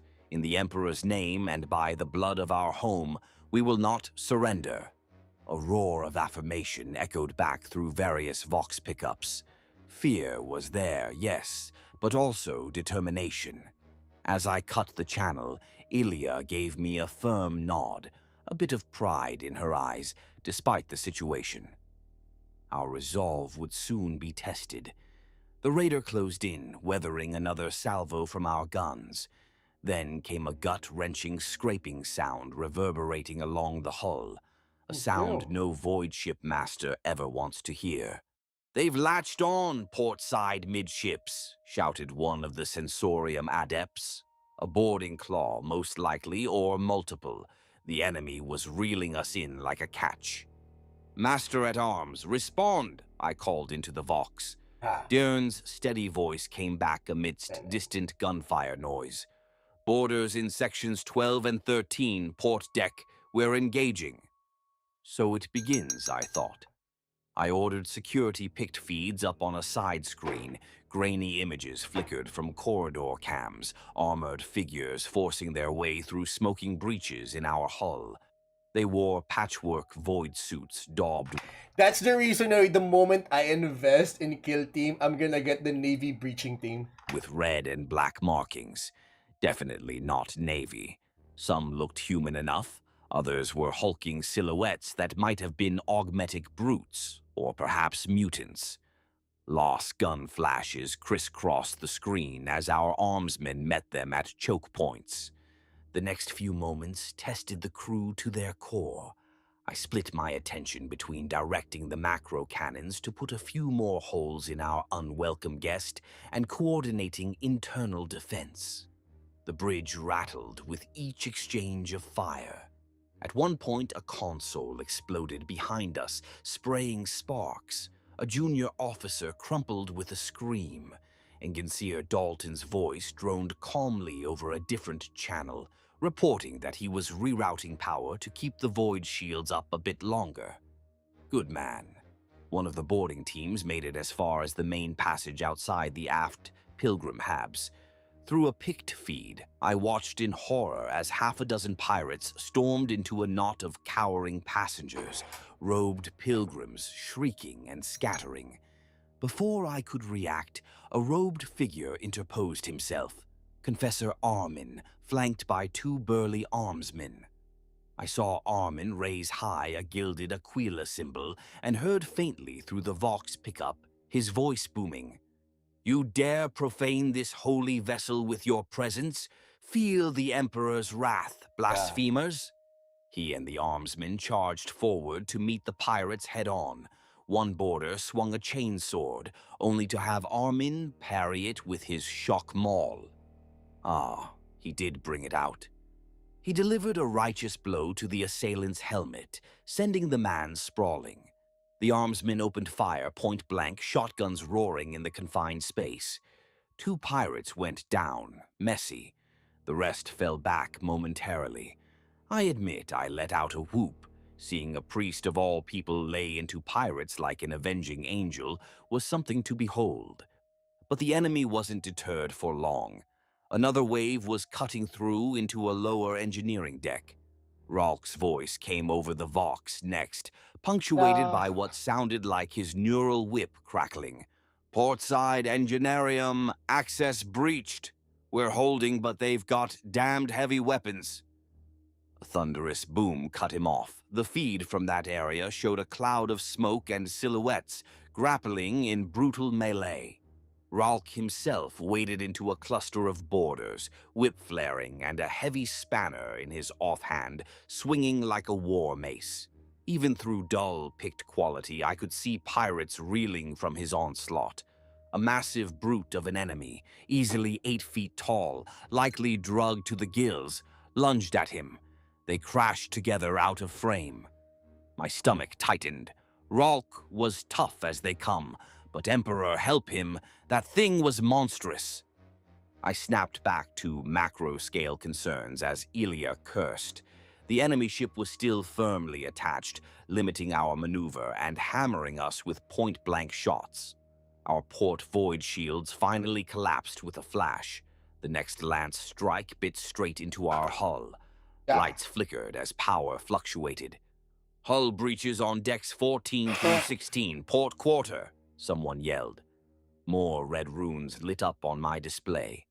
It felt like watching my own body bleed from 1,000 cuts. Enough. If we didn't shake loose soon, we were done for. "Enginseer, divert all power to a forward burst. Now, we're going to try to break their hold," I ordered into the command link. Dalton's reply came with static and chanting in the background. "By the machine god, it will be done. Brace." I keyed the general address. "All hands, brace for emergency thrust." Then to Elia. "On my mark, full burn, then hard roll starboard." She gave a quick affirmative. My eyes were locked on the tactical display of the enemy ship's grapples. Timing had to be perfect. "Mark!" The vigilant star roared. Our plasma drives surged beyond safe limits, a thunderous vibration screaming through every deck. Everyone on the bridge was slammed back in their harnesses, or in my case, thrown. We lurched forward, dragging the clamped raider with us. Then Ilya executed a vicious roll to starboard. For a heart-stopping second, I thought nothing would happen. Then an almighty crack reverberated as one of the boarding clamps sheared off. Our ship yawed violently. I glimpsed the raider flailing to compensate. Another clamp gave way, then another. Suddenly, we were free, careening away from the pirate vessel. "They've lost their grapple, Captain," hollered the sensor adept. A ragged cheer sounded, but I held up a hand. "Focus! Weapons! Give them everything we have as we pull away." Our starboard side, now facing What happens to the pirates left inside the ship? the enemy, unleashed a parting barrage. Macro cannon shells detonated against their hull, and I was rewarded with a blossom of fire. One of their engine pods blew apart. "Direct hit to their engines," Ilya reported, excitement breaking her usual reserve. The raider, wounded and perhaps suddenly reconsidering its prospects, began to veer off. They had our cargo in mind, not a fight to the death. And now that we'd bloodied their nose, they chose to slink back into the dark. Our sensors showed them disengaging, putting distance. We didn't pursue. We couldn't really, given our own state. A final vox crackle from the pirates came through, likely cursing us in a dozen languages. Then silence. I allowed myself a deep breath. "Status report, all stations." It came in piecemeal and grim, multiple hull breaches, most luckily contained by bulkheads, but a few compartments vented entirely into space. Casualties there were presumed total.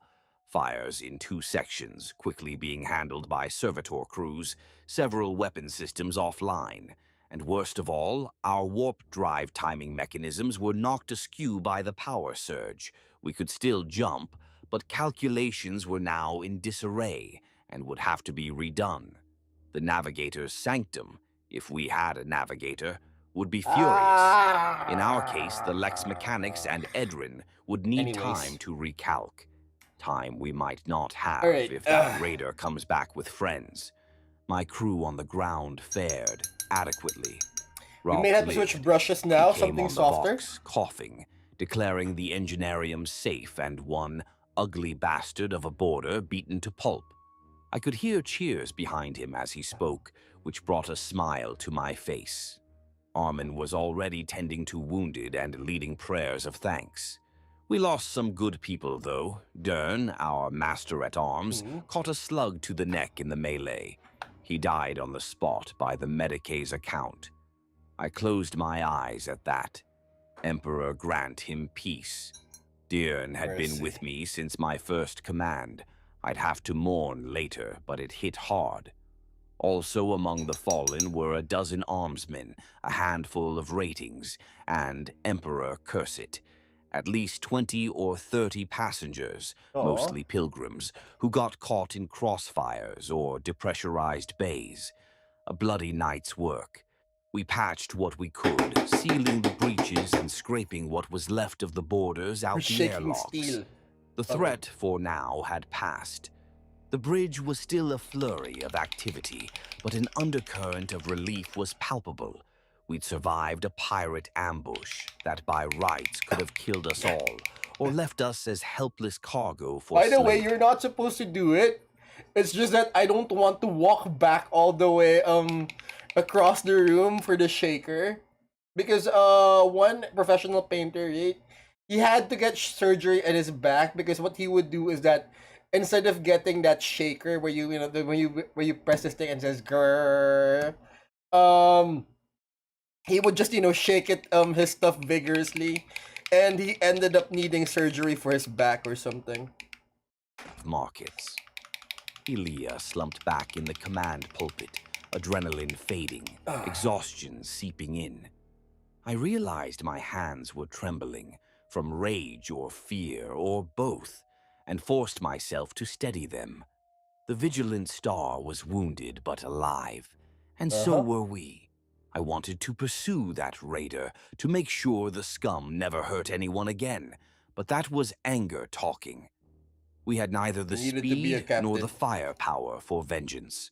Our priority had to be to get to safety, which meant getting the warp drive operational and making the jump to Volmer 8, or at least out of this cursed stretch of void. Enginseer Dalton There we go. reported that while our warp engines were intact, the fine guidance machinery was damaged.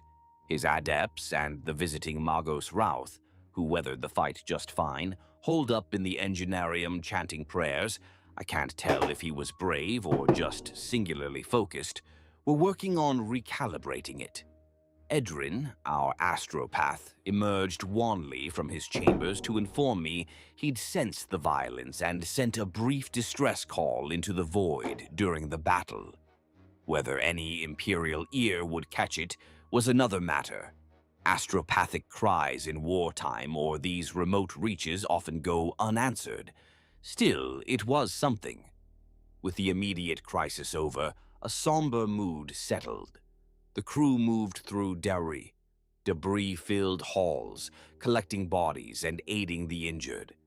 I left the bridge in Ilia's capable hands and went to see the damage firsthand. It was a gutting sight. Charred corridors, blood splatters on bulkheads, once gleaming passageways now blackened by less burns.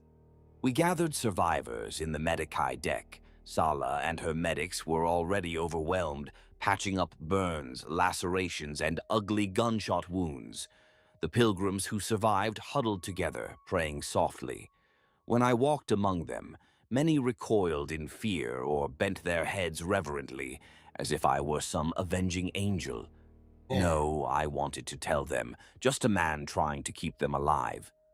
He likes Armin that was there word. too, offering consolation and frankly doing a better job of it than I could have. I thanked him quietly as I passed, and he gave me a firm nod, eyes steely behind a sheen of tears for the dead. Time was not our ally. We didn't know if that raider had signaled others, or if it nursed a grudge and planned to come back with reinforcements. We had to move. When I returned to the bridge, Dalton and Routh had done their best. Warp cogitator is functional, Captain, Dalton droned, though his flesh voice betrayed fatigue. Translational alignment will be approximate, but sufficient. Edrin was seated in a corner, a wet cloth pressed to his brow by an attendant.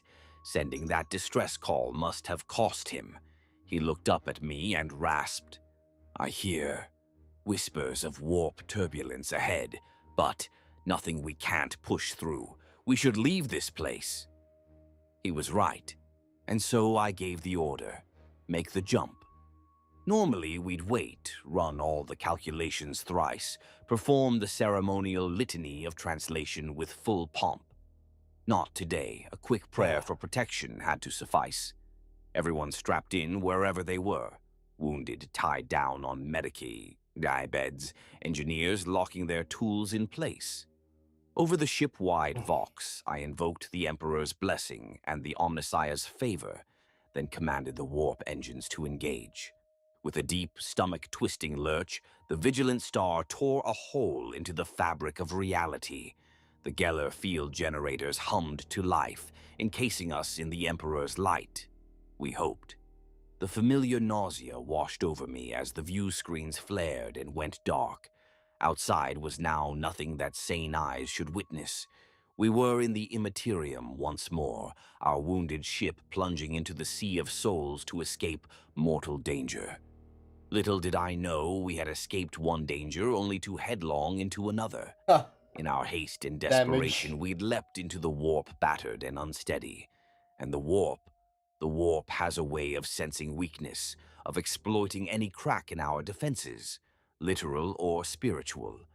We were not out of the storm yet. In fact, the worst was yet to come.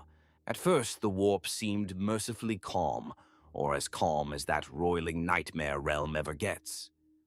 The Vigilant Star glided through an otherworldly sea of shifting colors and ghost light. On the bridge, we dimmed the main illuminators and switched to red emergency glow, partly to ease the strain on our eyes and partly out of the superstitious belief that the color red wards off warp entities. Thank the Mechanicus for painting half our ship's innards red already. The initial transition complete, I allowed Elia to take a rest. She was dead on her feet.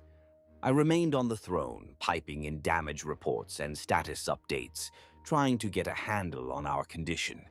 It was not pretty. Dozens injured, many of them critical. Hull integrity compromised in multiple spots, though temporarily patched. And the Geller field. I frowned at the readings. It was holding, but the power draw was spiking erratically, probably from the improvised repairs. Magos Routh and Engenseer Dalton were in the generatorium shrine even now, tuning and praying. I voxed down, and Routh's tinny cyborg voice answered, "Field stable, for now.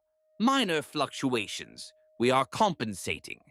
Not the most reassuring, but it would have to do. In the Better hours, than it's hard nothing. to measure time in warp, but ship's chronometers still tick.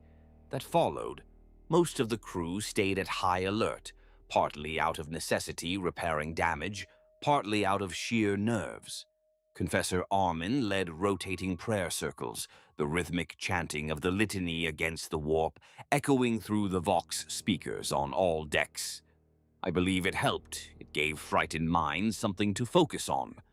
I murmured. I usually do this kind of thing on my nail, but seeing as the management don't want me to reveal my beautiful hands, yeah, it's happening on the glove. A few verses myself under my breath. Can't hurt, right? About 4 hours into transit, just as I dared to hope we might have an uneventful passage, odd things began to happen. The first was minor. A report from Deck 15 that some of the lumen strips were flickering in a pattern that looked like high Gothic letters. Strange, but Interesting. flickering lights are hardly unknown on our temperamental ship, and stress can make people see patterns that aren't there. We chalked it up to nerves and overloaded circuits. Dalton dutifully vented some plasma from the grid to stabilize power flow.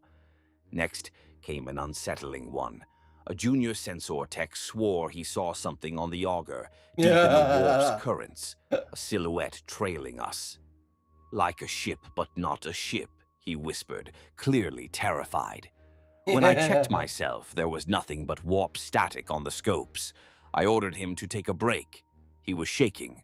Perhaps the rumor of the ghost ship earlier preying on his mind, but then the voices started. I was reviewing damage lists when I heard it. a faint muffled crying like a child sobbing somewhere on the bridge.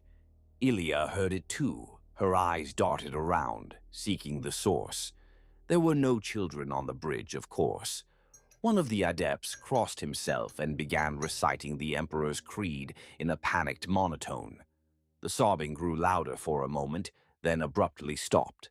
Other voices replaced it, a babble of indistinct whispers just at the edge of hearing. They seemed to slither through the air. Ducts coil around our ears, then fade. I've been through warp transits aplenty.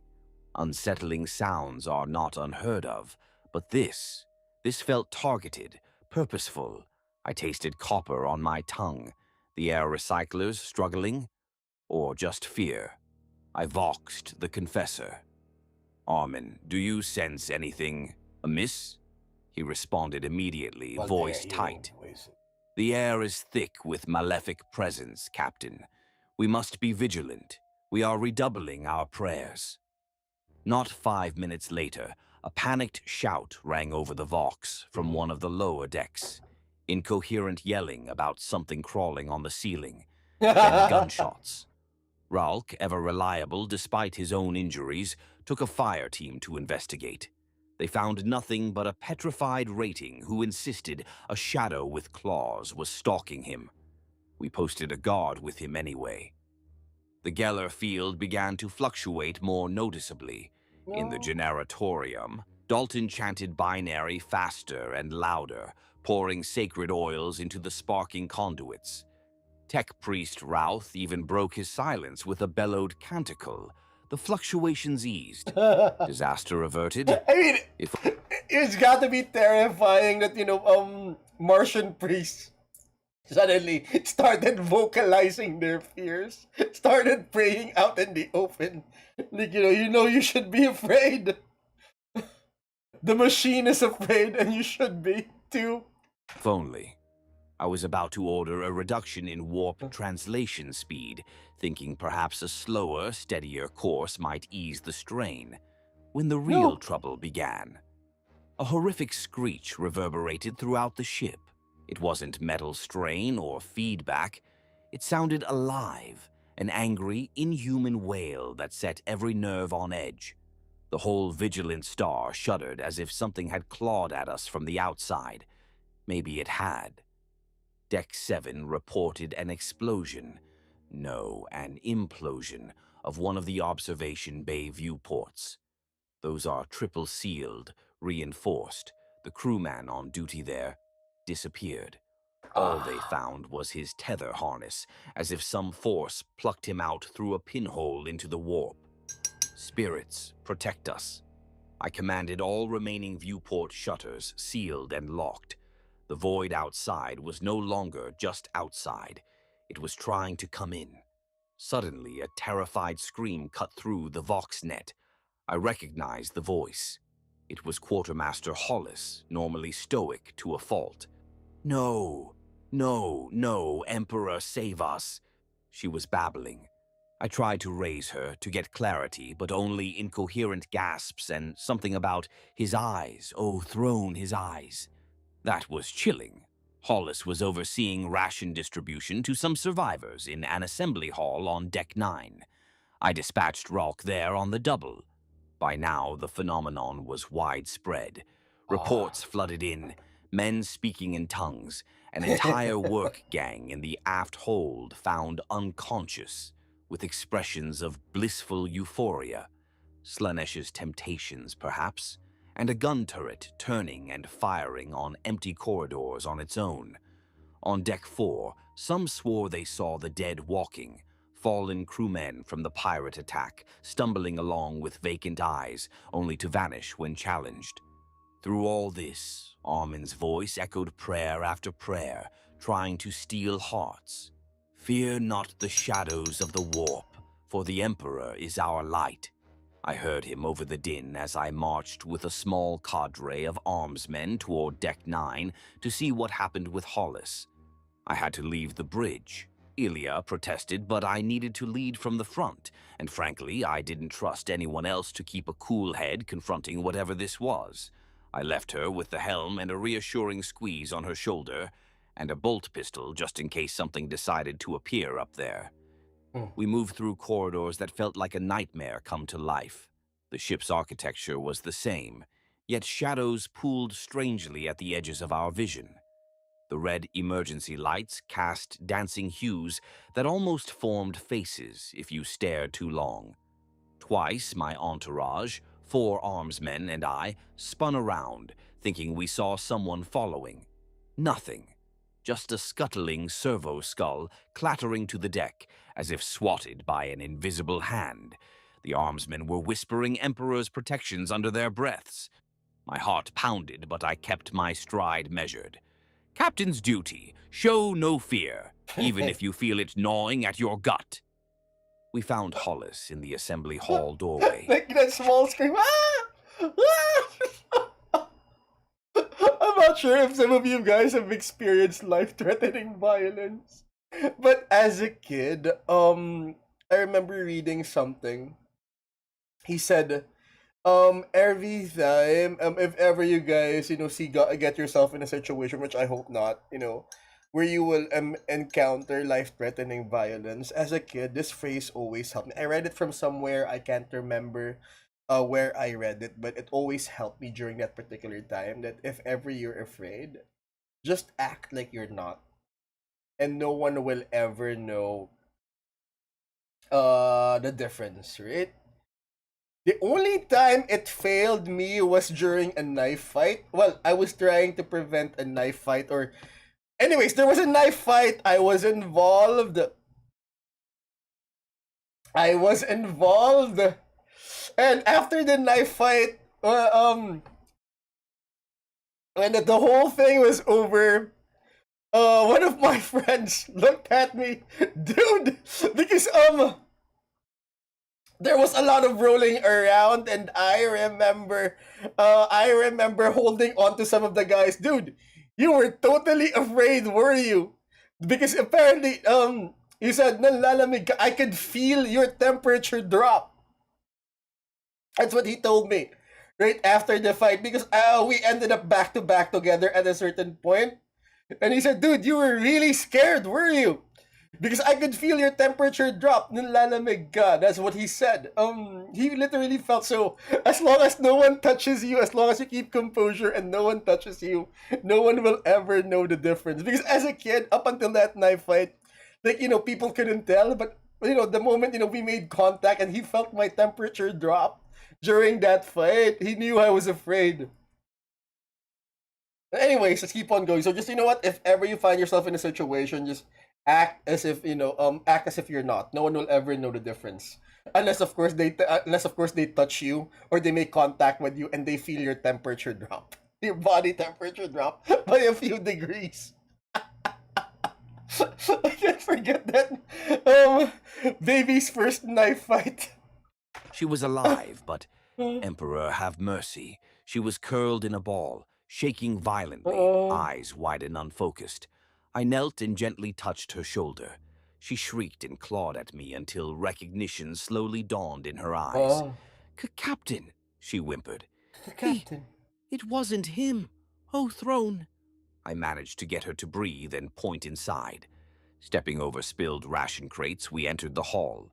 A dozen other crew and passengers were huddled at the far end, clutching each other. In the center of the room stood Chief Steward Maris, or something that looked like Maris. He was one of Hollis's subordinates. He stood eerily still, head lulled forward, facing away from us. And that because he was Maris, dead. I called softly. No response. An armsman raised his weapon. I signaled him to hold. I had a dreadful premonition. Circling slowly, I came into Maris's view and had to fight the urge to recoil. His Ah, eyes. Emperor's blood. His eyes were gone, sockets smoking as if seared out from inside, yet he remained interesting. standing. Alive? Unlikely. Possessed? Very likely. Armin arrived then, breathless but resolute, clutching his Akela pendant. He must have sensed our need and followed. He took one look at Maris and hissed, "Stay on guard! Something speaks through him!" As if on cue, Maris's body jerked, and a voice emerged Of from his course it mouth. does. But it was not his voice. It was layered, a dozen tones at once, dripping with malice and dark amusement. So weak, all of you, crawling in the shadow of gods, it rasped. One of the pilgrims in the huddle began sobbing loudly at that. Shut up. Armin stepped forward, reciting a banishment rite from his scroll. The thing in Maris let out a laugh that made the lights flicker. In a blur, its arm snapped out and grabbed an armsman by the throat with unnatural strength. A sickening crack, and the man fell lifeless to the ground. Open your eyes, mortals. See what your corpse god cannot save you from, the Corpse voice god. gurgled. Oh, the Emperor. Maris's corpse turned its head toward us, empty sockets somehow seeming to stare. My armsmen raised their guns and unleashed a volley, peppering the abomination with loss and solid rounds. The body twitched and convulsed under the impacts, chunks of flesh torn away. But it only laughed again, head tilting at an impossible angle. Ah! Time to even the odds. I drew my sidearm, an heirloom bolt pistol I keep for special occasions, and fired. The bolt round blasted into the thing's chest, exploding out its back in a shower of ichor. That got its attention. It dropped the armsman's corpse and shambled toward me with alarming speed. Armin interposed himself, brandishing his aquila and roaring, "Begone, foul spirit! In the name of the god emperor, I cast you out!" The thing howled, a noise like metal tearing. It flung out an arm, and a burst of unseen force hurled all of us backward. I slammed into a support pillar, ears ringing. One armsman was thrown so hard he didn't get up again. The possessed husk stalked toward a fallen pilgrim girl who was frozen in terror. Not on my watch. Dazed and with likely a cracked rib or two, I forced myself up and intercepted the creature, tackling it from behind. It was like grabbing a bag of snakes. The body A writhed bag of. unnaturally in my Ha! grip. Oh my god! I knew that expression existed. A bag of snakes. No, the right expression is a can of worms. Nope, a bag of snakes. Oh my god, that expression does exist. And that argument is like what, roughly 10 years too late. It's already 2026. Grip, limbs bending wrong. It snarled and tried to claw at me. Up close, the stench of burnt flesh and warped taint nearly made me Warp vomit. taint. "Now, Armin," I managed to shout.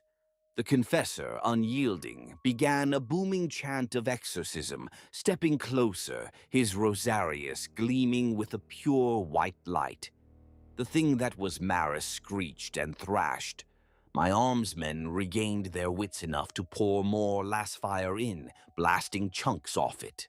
I held on, wrestling the thing's arms back, though I don't know how much was my strength and how much was its body starting to break down under the assault.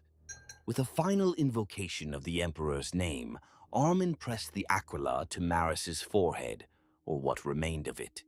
There was a flash of light and a sound like a thunderclap.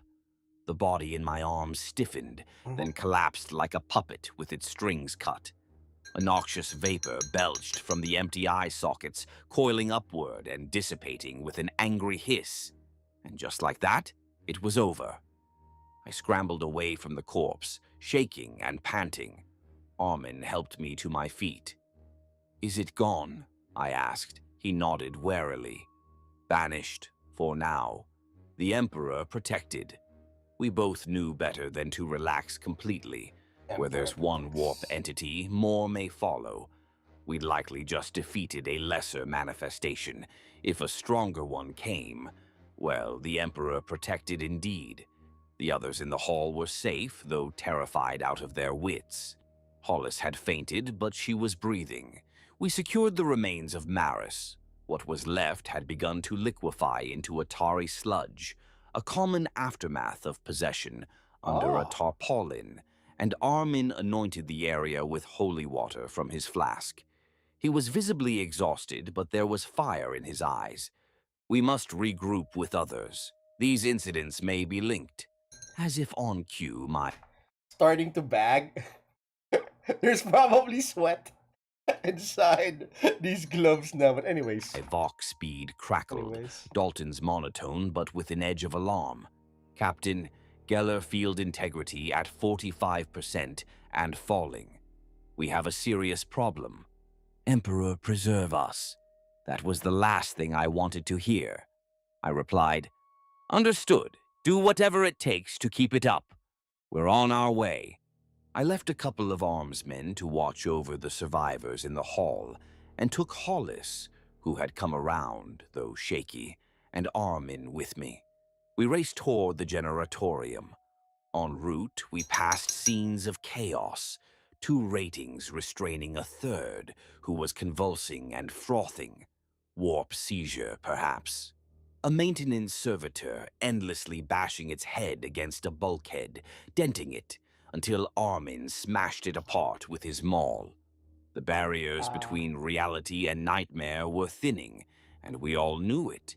If the Geller field failed, bursting into the generatorium, we found Magos Routh and Engenseer Dalton amidst a spray of sparks and smoke.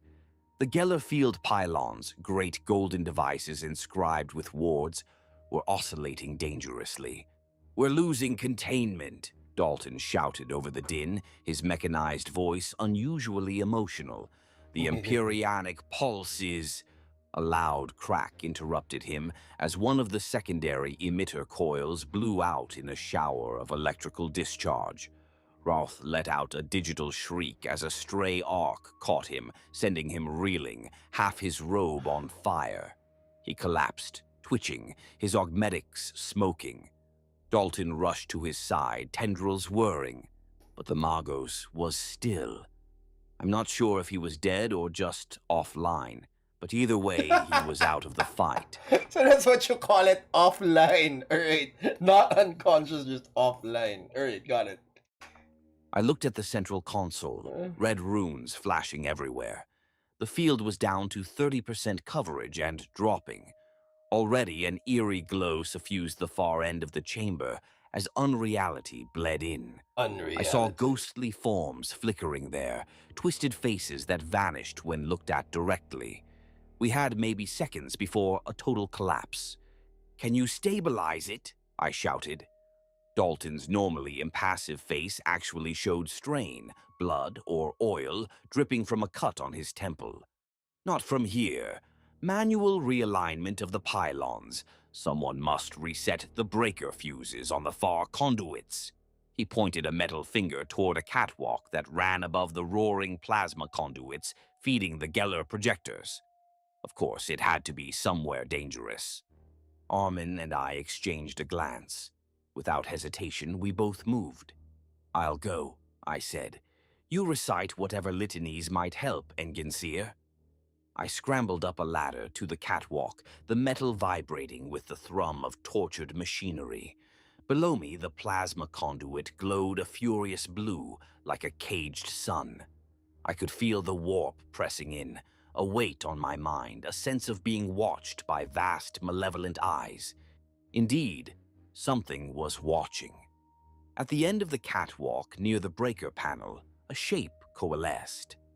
I nearly faltered as I saw it, a vaguely humanoid outline, tall and thin, but with two long limbs and a featureless face, like a silhouette cut from the fabric of the void. It clung to the ceiling, then dropped down onto the catwalk in front of the panel, blocking my path. I had no weapon in hand. Foolish. My pistol was back in its holster, and I had been too focused on the task. The shadow thing moved with jerky, unsettling motions, as if struggling to maintain a solid form. With the Geller field weakening, it was getting bolder, more real. It swiped an arm at me. I ducked, barely, the air singing, with a noise like distant screams where its claw passed. I fumbled for my pistol, but in the narrow confines, the creature was on me too fast. It slammed into me, knocking me against the rail. Only my void suit and a lot of luck saved me from a slashing appendage that tore a gash across my chest plate, but not the flesh beneath. I retaliated by smashing the butt of the pistol, still not fully drawn, into what might have been its head. It was like hitting gelatin. The thing's face dented inward and then reformed. Armin's voice carried from below. He had begun chanting a loud exorcism. The creature hissed, as if pained, its featureless head twisting toward the sound. That gave me an opening. I yanked my bolt pistol free and fired from the hip. The explosive round passed through the thing. It had no solid organs to destroy, but the detonation disrupted its form. It recoiled, body rippling like a disturbed puddle of black water. I seized that moment to lunge for the breaker panel. The panel was a mess of levers and arcane dials, all glowing angry red. The proper procedures for this would take time we didn't have, so I did it the improvised way. I slammed my fist down on the main emergency reset rune and then manually pulled the two largest levers to their reset positions. A shower of sparks nearly blinded me, but a green lumen lit up on the panel. Below, Dalton shouted in triumph. The Geller field surged. I saw the golden glow intensify. The shadow creature let out a shriek as the light washed over it. Its form began smoking, edges dissolving. In desperation, it lunged at me one last time. I felt a searing pain as something razor-sharp grazed my thigh. But then it simply evaporated, like mist under a hot sun. Gone. The pressure in my skull eased. The oppressive presence receded, like a storm passing. I peered over the railing to see Armin and Dalton looking up at me. "Field back to 80% and steady," Dalton called. I sagged See, against the again with the percentages, because in another story, and I can't remember if it's the same channel, like 80% means a breach. So I guess no unified number. Whether when a Geller field fails, or what constitutes a Geller field failure. rail for a moment, breathing hard. We had done it. By the Emperor's grace, we had done it. I climbed down, adrenaline fading and every bruise and cut starting to make itself known. Armin clasped my shoulder with a trembling hand. "You did it," he said, weary relief in his voice. Routh's body still lay nearby, and I checked. He had no pulse that I could find. The venerable Magos gave his all for our ship, it seems. I bowed my head a moment in respect. Truthfully, he had been a nuisance earlier, but none deserved to be consumed by the warp. There was no time for extended sentiment. Already I could hear renewed Vox chatter, confused but calmer. The nightmares plaguing the ship were abating with the Geller field's restoration. We'd staved off the immediate horror, but we were still adrift in the immaterium, wounded and drained. I ordered a return to the bridge. Dalton assured me the field should hold now. He'd remain on station to babysit it. Armin accompanied me back through halls that felt significantly lighter, though the aftermath of terror was everywhere. People sobbing, clinging to each other, others wandering dazed, not sure if what they saw was real. It would take more than a few hymns to set this right, maybe years of penance and therapy, if such a thing existed in the Imperium. But we'd survived. That was everything. I limped onto the bridge, Ah, Armin helping me along. Elia's face therapy lit is with relief heresy. seeing us, perhaps also seeing the Confessor alive and well, which reassured the crew. "Captain on deck," she announced, and I waved off the formality.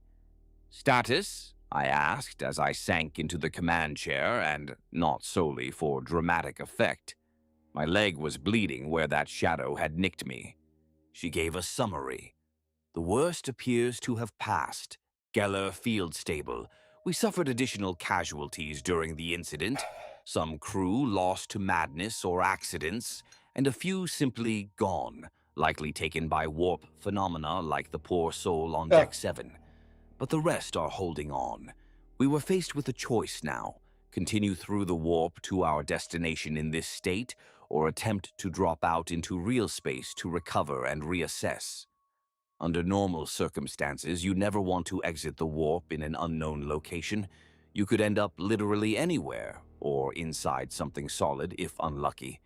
But staying in the warp one moment longer than necessary? No, I wouldn't risk it. Ilya already anticipated my order. We had translated far enough from our starting point that even dropping out randomly, we should be reasonably far from where the pirates ambushed us. With any luck, somewhere in the empty void where we could gather ourselves. I commanded the helmsman to initiate emergency translation to real space. Calculations were quick and dirty. I didn't care where, just out. With a jarring jolt, reality reasserted itself. Stars blinked into existence on our view panels, the sickly colors of the warp peeling away. We had emerged. The bridge crew let out a collective breath. One beleaguered officer actually cried softly with relief. I couldn't blame him. We were Plugging. lost. That was certain as we correlated star charts. The constellations visible were unfamiliar, which meant we'd come out far off course. Perhaps another sector entirely. But we were alive. Battered, bleeding, half our munitions spent, a good chunk of our number dead or insane. But alive. I'll take those odds over being playthings for demons any day. I slumped back, feeling the weight of the last day, or however long it had been, times weird in the warp, settle onto me. Armin led a quiet Thanksgiving prayer on the bridge, and for once even the most tech-minded officers joined in, murmuring thanks to the Emperor for deliverance. Our voyage was far from over. In fact, in that moment, For some reason, this cheap ass nail brush has done more service than actual mini brushes for some reason. Like it served me better. it felt like we were right back at the beginning, with no clear path to our destination or any destination. But we had one another, those of us left. And as the saying goes aboard this ship, if we have souls to crew her and the Emperor's light in our hearts, the vigilant star still sails. We'd find our way one way or another. God bless the After Emperor. all, we'd just stared into the abyss and lived. Whatever challenge came next would be hard-pressed to match that. Or so I hoped, silently appealing to any powers listening that we'd had enough for one lifetime. We floated in the void, the warp behind us, licking our wounds in the quiet starlight of real space. In the immediate hours after translation, the crew was busy just surviving, putting out fires, literal and figurative, tending to the injured, and desperately trying to jury-rig systems that had been pushed far beyond their limits. I ordered a full damage audit and casualty list. It was a somber tally. All told, counting the pirate attack and the warp ordeal, we had lost over 200 souls, Ah, crew and passengers alike. 200 gone from our ranks in a blink of cosmic time. We held a brief ship-wide service in their memory as soon as Confessor Armin was able. There was no telling when we'd have the luxury of a proper ceremony, and the dead deserved their rites. In a makeshift they always ritual on do. the main observation deck, we consigned the bodies we could recover to the void, each draped in a faded imperial flag, launched through an airlock with a prayer. For those whose remains we never found, Armin offered words of solace. The Emperor knows his own, even if lost in the sea of stars. The usually stolid Ralk removed his cap in respect, eyes downcast. Seeing the burly bosun moved was touching in its own way. I stood at that airlock for a long while after, staring out at the field of stars, thinking of the ones we returned to his care. I murmured individual farewells to Deern, to the brave armsmen, to the pilgrims who'd entrusted themselves to my ship and never saw their destination. I asked the Emperor silently for forgiveness that I couldn't save them all. Perhaps it was my fatigue or a trick of the reflection, but I fancied a faint golden glow among the stars as we released the last casket. An answer? Or just wishful thinking? Either way, I had to tear myself from mourning back to duty. There were living people relying on me. Once we stabilized the immediate crises, we turned to the big question. Where in the galaxy are we? Our navigational cogitators were still frazzled from the abrupt warp exit. It took hours for them to even give a coherent star chart. Ilya and our helmsman pored over it, cross-referencing known stellar patterns. Gradually, a picture emerged, and it wasn't comforting. We had overshot our intended route by a huge margin, thrown off by warp currents and our haphazard jump. If our reckoning was right, we were now somewhere on the far side of the sector from our original path, possibly beyond even the borders of our charted segmentum. Ah, The stars were sparse out here. The nearest system with a known Imperial presence was uncertain. Our charts in this region were hazy at best, full of unexplored or Xenos-claimed notes. But we did catch a break. A weak but detectable signal was humming on the Vox, an automated beacon broadcasting on an old Imperial Navy frequency. By the code identification, it was a beacon from a way station, the kind set up long ago during the Great Crusade or by some long-lost expedition. how long was the Great Crusade at this point? Like, how many thousands of years? Occasionally still operational. It was far, well over 10 light years, but it was something. The beacon's cipher marks suggested it might be an unmanned monitoring station or a refueling outpost. If it was intact, it could have supplies, or at least a stronger astropath or Vox array to call for help. Given our state, even a tiny way station felt like salvation. Yep. We set course at best speed using sublight engines, which wasn't saying much. Our plasma drives were still sound, but without warp, 10 light years might as well be 10,000 in terms of time. We'd all be skeletons by the time we drifted that far on thrusters.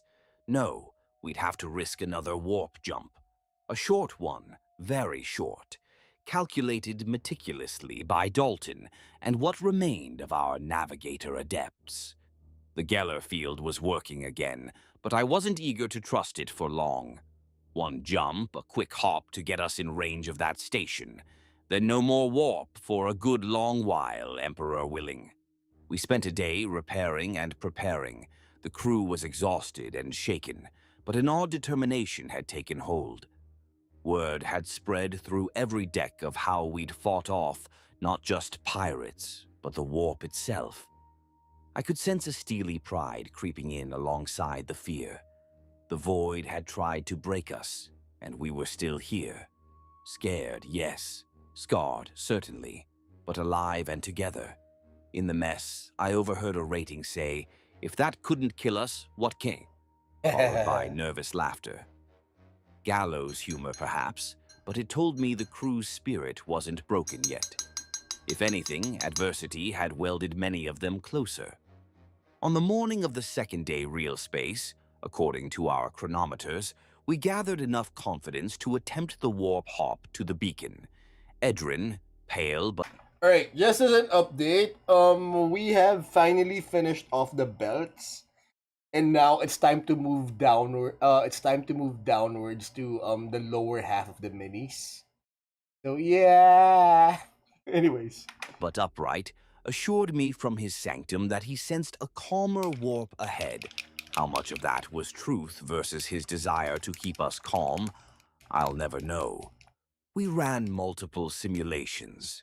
Even Magos Routh's cogitator logs aided a bit, though the man himself would never again assist. We placed his body in stasis, hoping to deliver him to his forge world, or give him proper rites eventually. When all was as ready as it could be, we prayed, recalibrated, and prayed again. Then we jumped. If you're expecting another horror show, you can relax. This warp translation was, blessedly, as smooth as could be. Maybe the Emperor figured we'd had our fair share of trials for one voyage, or maybe the warp's denizens were licking their wounds after tangling with us.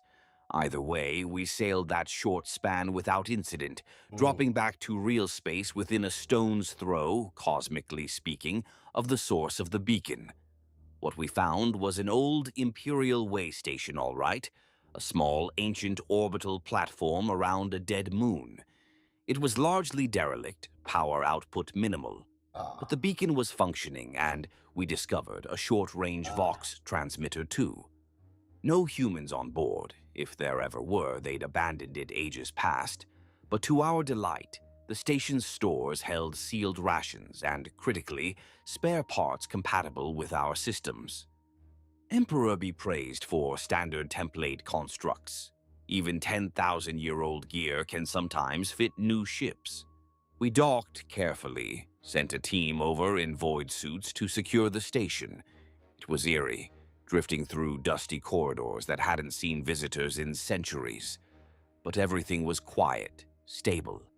We brought life support online in a couple sections and offloaded the wounded who could be moved into a cleaner environment than Mm. our battle-worn medbay. Over the next couple of days, we effected repairs on our ship using the station's supplies. Nothing fancy. We weren't about to fix the hull breaches without a proper shipyard, but we patched up the worst, replenished some oxygen and fuel reserves, and even snagged a fresh Geller coil to replace our destroyed one. The tech adepts practically sang hymns of joy at that discovery. Meanwhile, we Ah. utilized the station's more Dark powerful brown. Vox to scream into the void for any friendly ears. Luck at last was on our side. On the third day at the station, we received a crackling reply. An Imperial Navy patrol flotilla, believe it or not, had picked up our signal and was rerouting to our coordinates. When that message came through, oh, you should have seen the reaction aboard the Vigilant Star. Some crew laughed, others cried, many embraced. I'll admit I closed my eyes and just whispered, "Thank you, Emperor." Not all distress calls end in rescue. In fact, Mm. far too many don't. That ours did, well, it felt like a miracle. True to their word, the Navy flotilla found us a few days later. Two lean destroyer escorts and a supply ship coming in on torching sublight drives. They must have been going relatively our way for the astropathic call to reach them so quickly.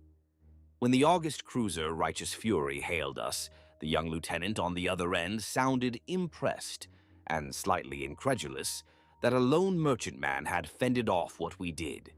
They escorted us to the nearest major port, a world named Port Evander, where we finally disembarked the surviving passengers and got proper medical treatment for the injured.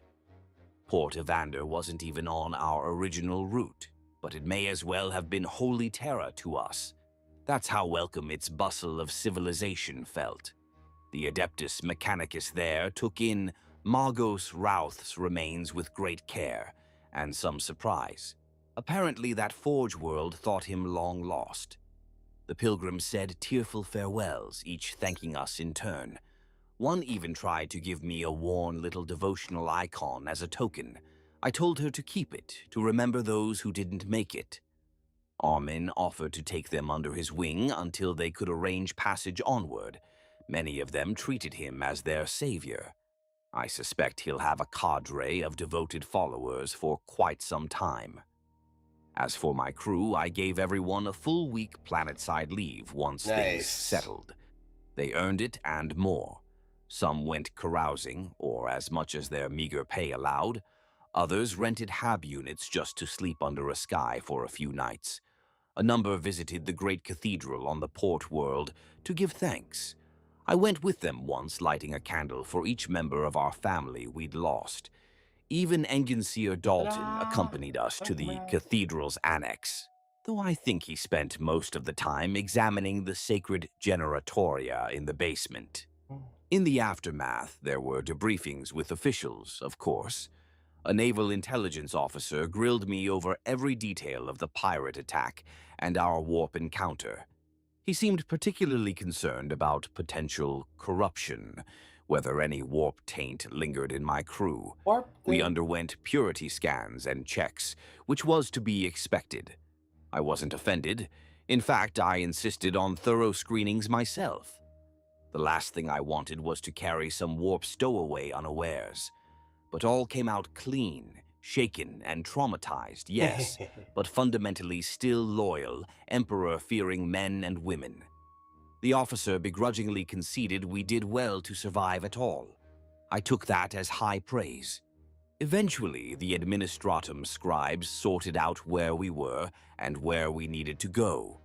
It turns out we were one sector over from our intended route. With Ah, some rerouting, they assigned our ship to a new circuit to eventually rejoin our old path. They also, I might add, fined our charter for deviation from approved route. Yes, even after all that, the bureaucrats couldn't resist their pound of flesh. It would have outraged me if it weren't so perversely typical. The fine was a pittance compared to our cargo's value anyway, perversely and typical. if paying it greased the wheels to keep us flying, so be it. Before we departed Port Evander, the crew held a small ceremony on the Vigilant Star. It wasn't fancy or officially sanctioned, but it was heartfelt. They presented me with a banner we'd salvaged from the wreck of one of our cargo pallets. On it, they had crudely painted an image of the ship crossing a stylized warp storm, with a skull-faced pirate below and a golden aquila above. It was embarrassingly grandiose, but I admit, I wiped away a stray tear seeing it flutter on the bridge. It will hang there as a reminder of what we came through together. And so we carry on. After refit and rest, the Vigilant Star once again set out, holds lighter but hearts heavier with memories. Our route continues, altered but not ended. We still have cargo to deliver, contracts to honor, worlds depending on Altered, but us. not. Many of the crew, myself included, will need time to heal from the nightmares we endured. Some scars, like the thick new one on my thigh or the haunted look in Hollis's eyes, will probably never fully fade. But we'll manage. We always do. In We the have to. grand drama of the Imperium, the tale of one merchant ship's brush with disaster won't be recorded in any annal of glory. No remembrancer will sing our deeds. No He honors will never be will. bestowed, aside from that fine thank you administratum. And that's all right. We don't do this for glory, we do it because someone must. Because in the darkness between stars, it's ships like ours that keep the light of civilization flickering, however faint. Every world we reach, every crate we haul, every passenger we ferry, it all adds up to humanity's survival. As I dictate this log, we are cruising once more through open space, en route to our next stop.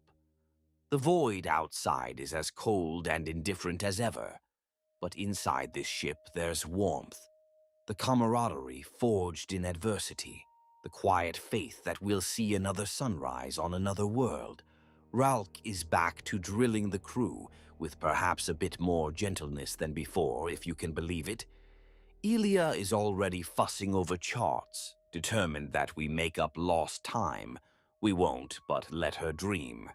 Enginseer Dalton hums binary prayers to the engine, which I swear sound almost like Almost. lullabies now.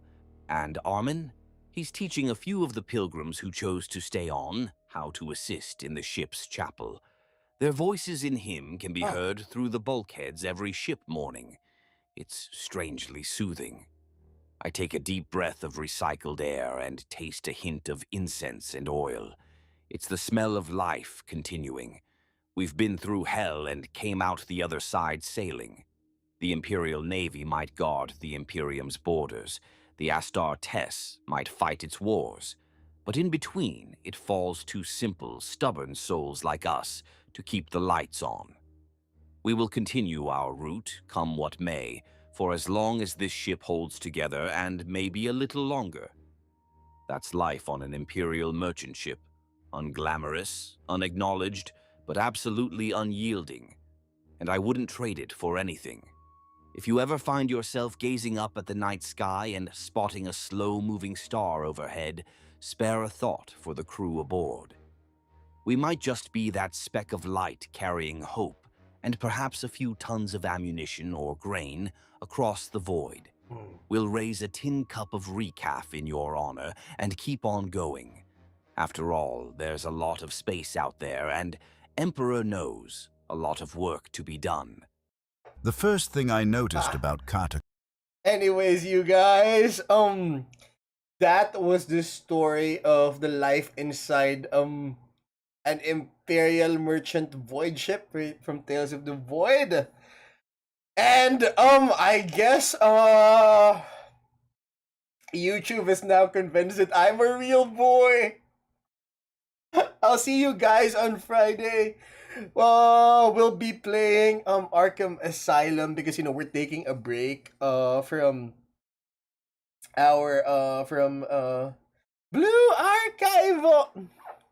So as we know, we don't burn out, or me specifically, we don't burn out. I'll see you guys on Friday.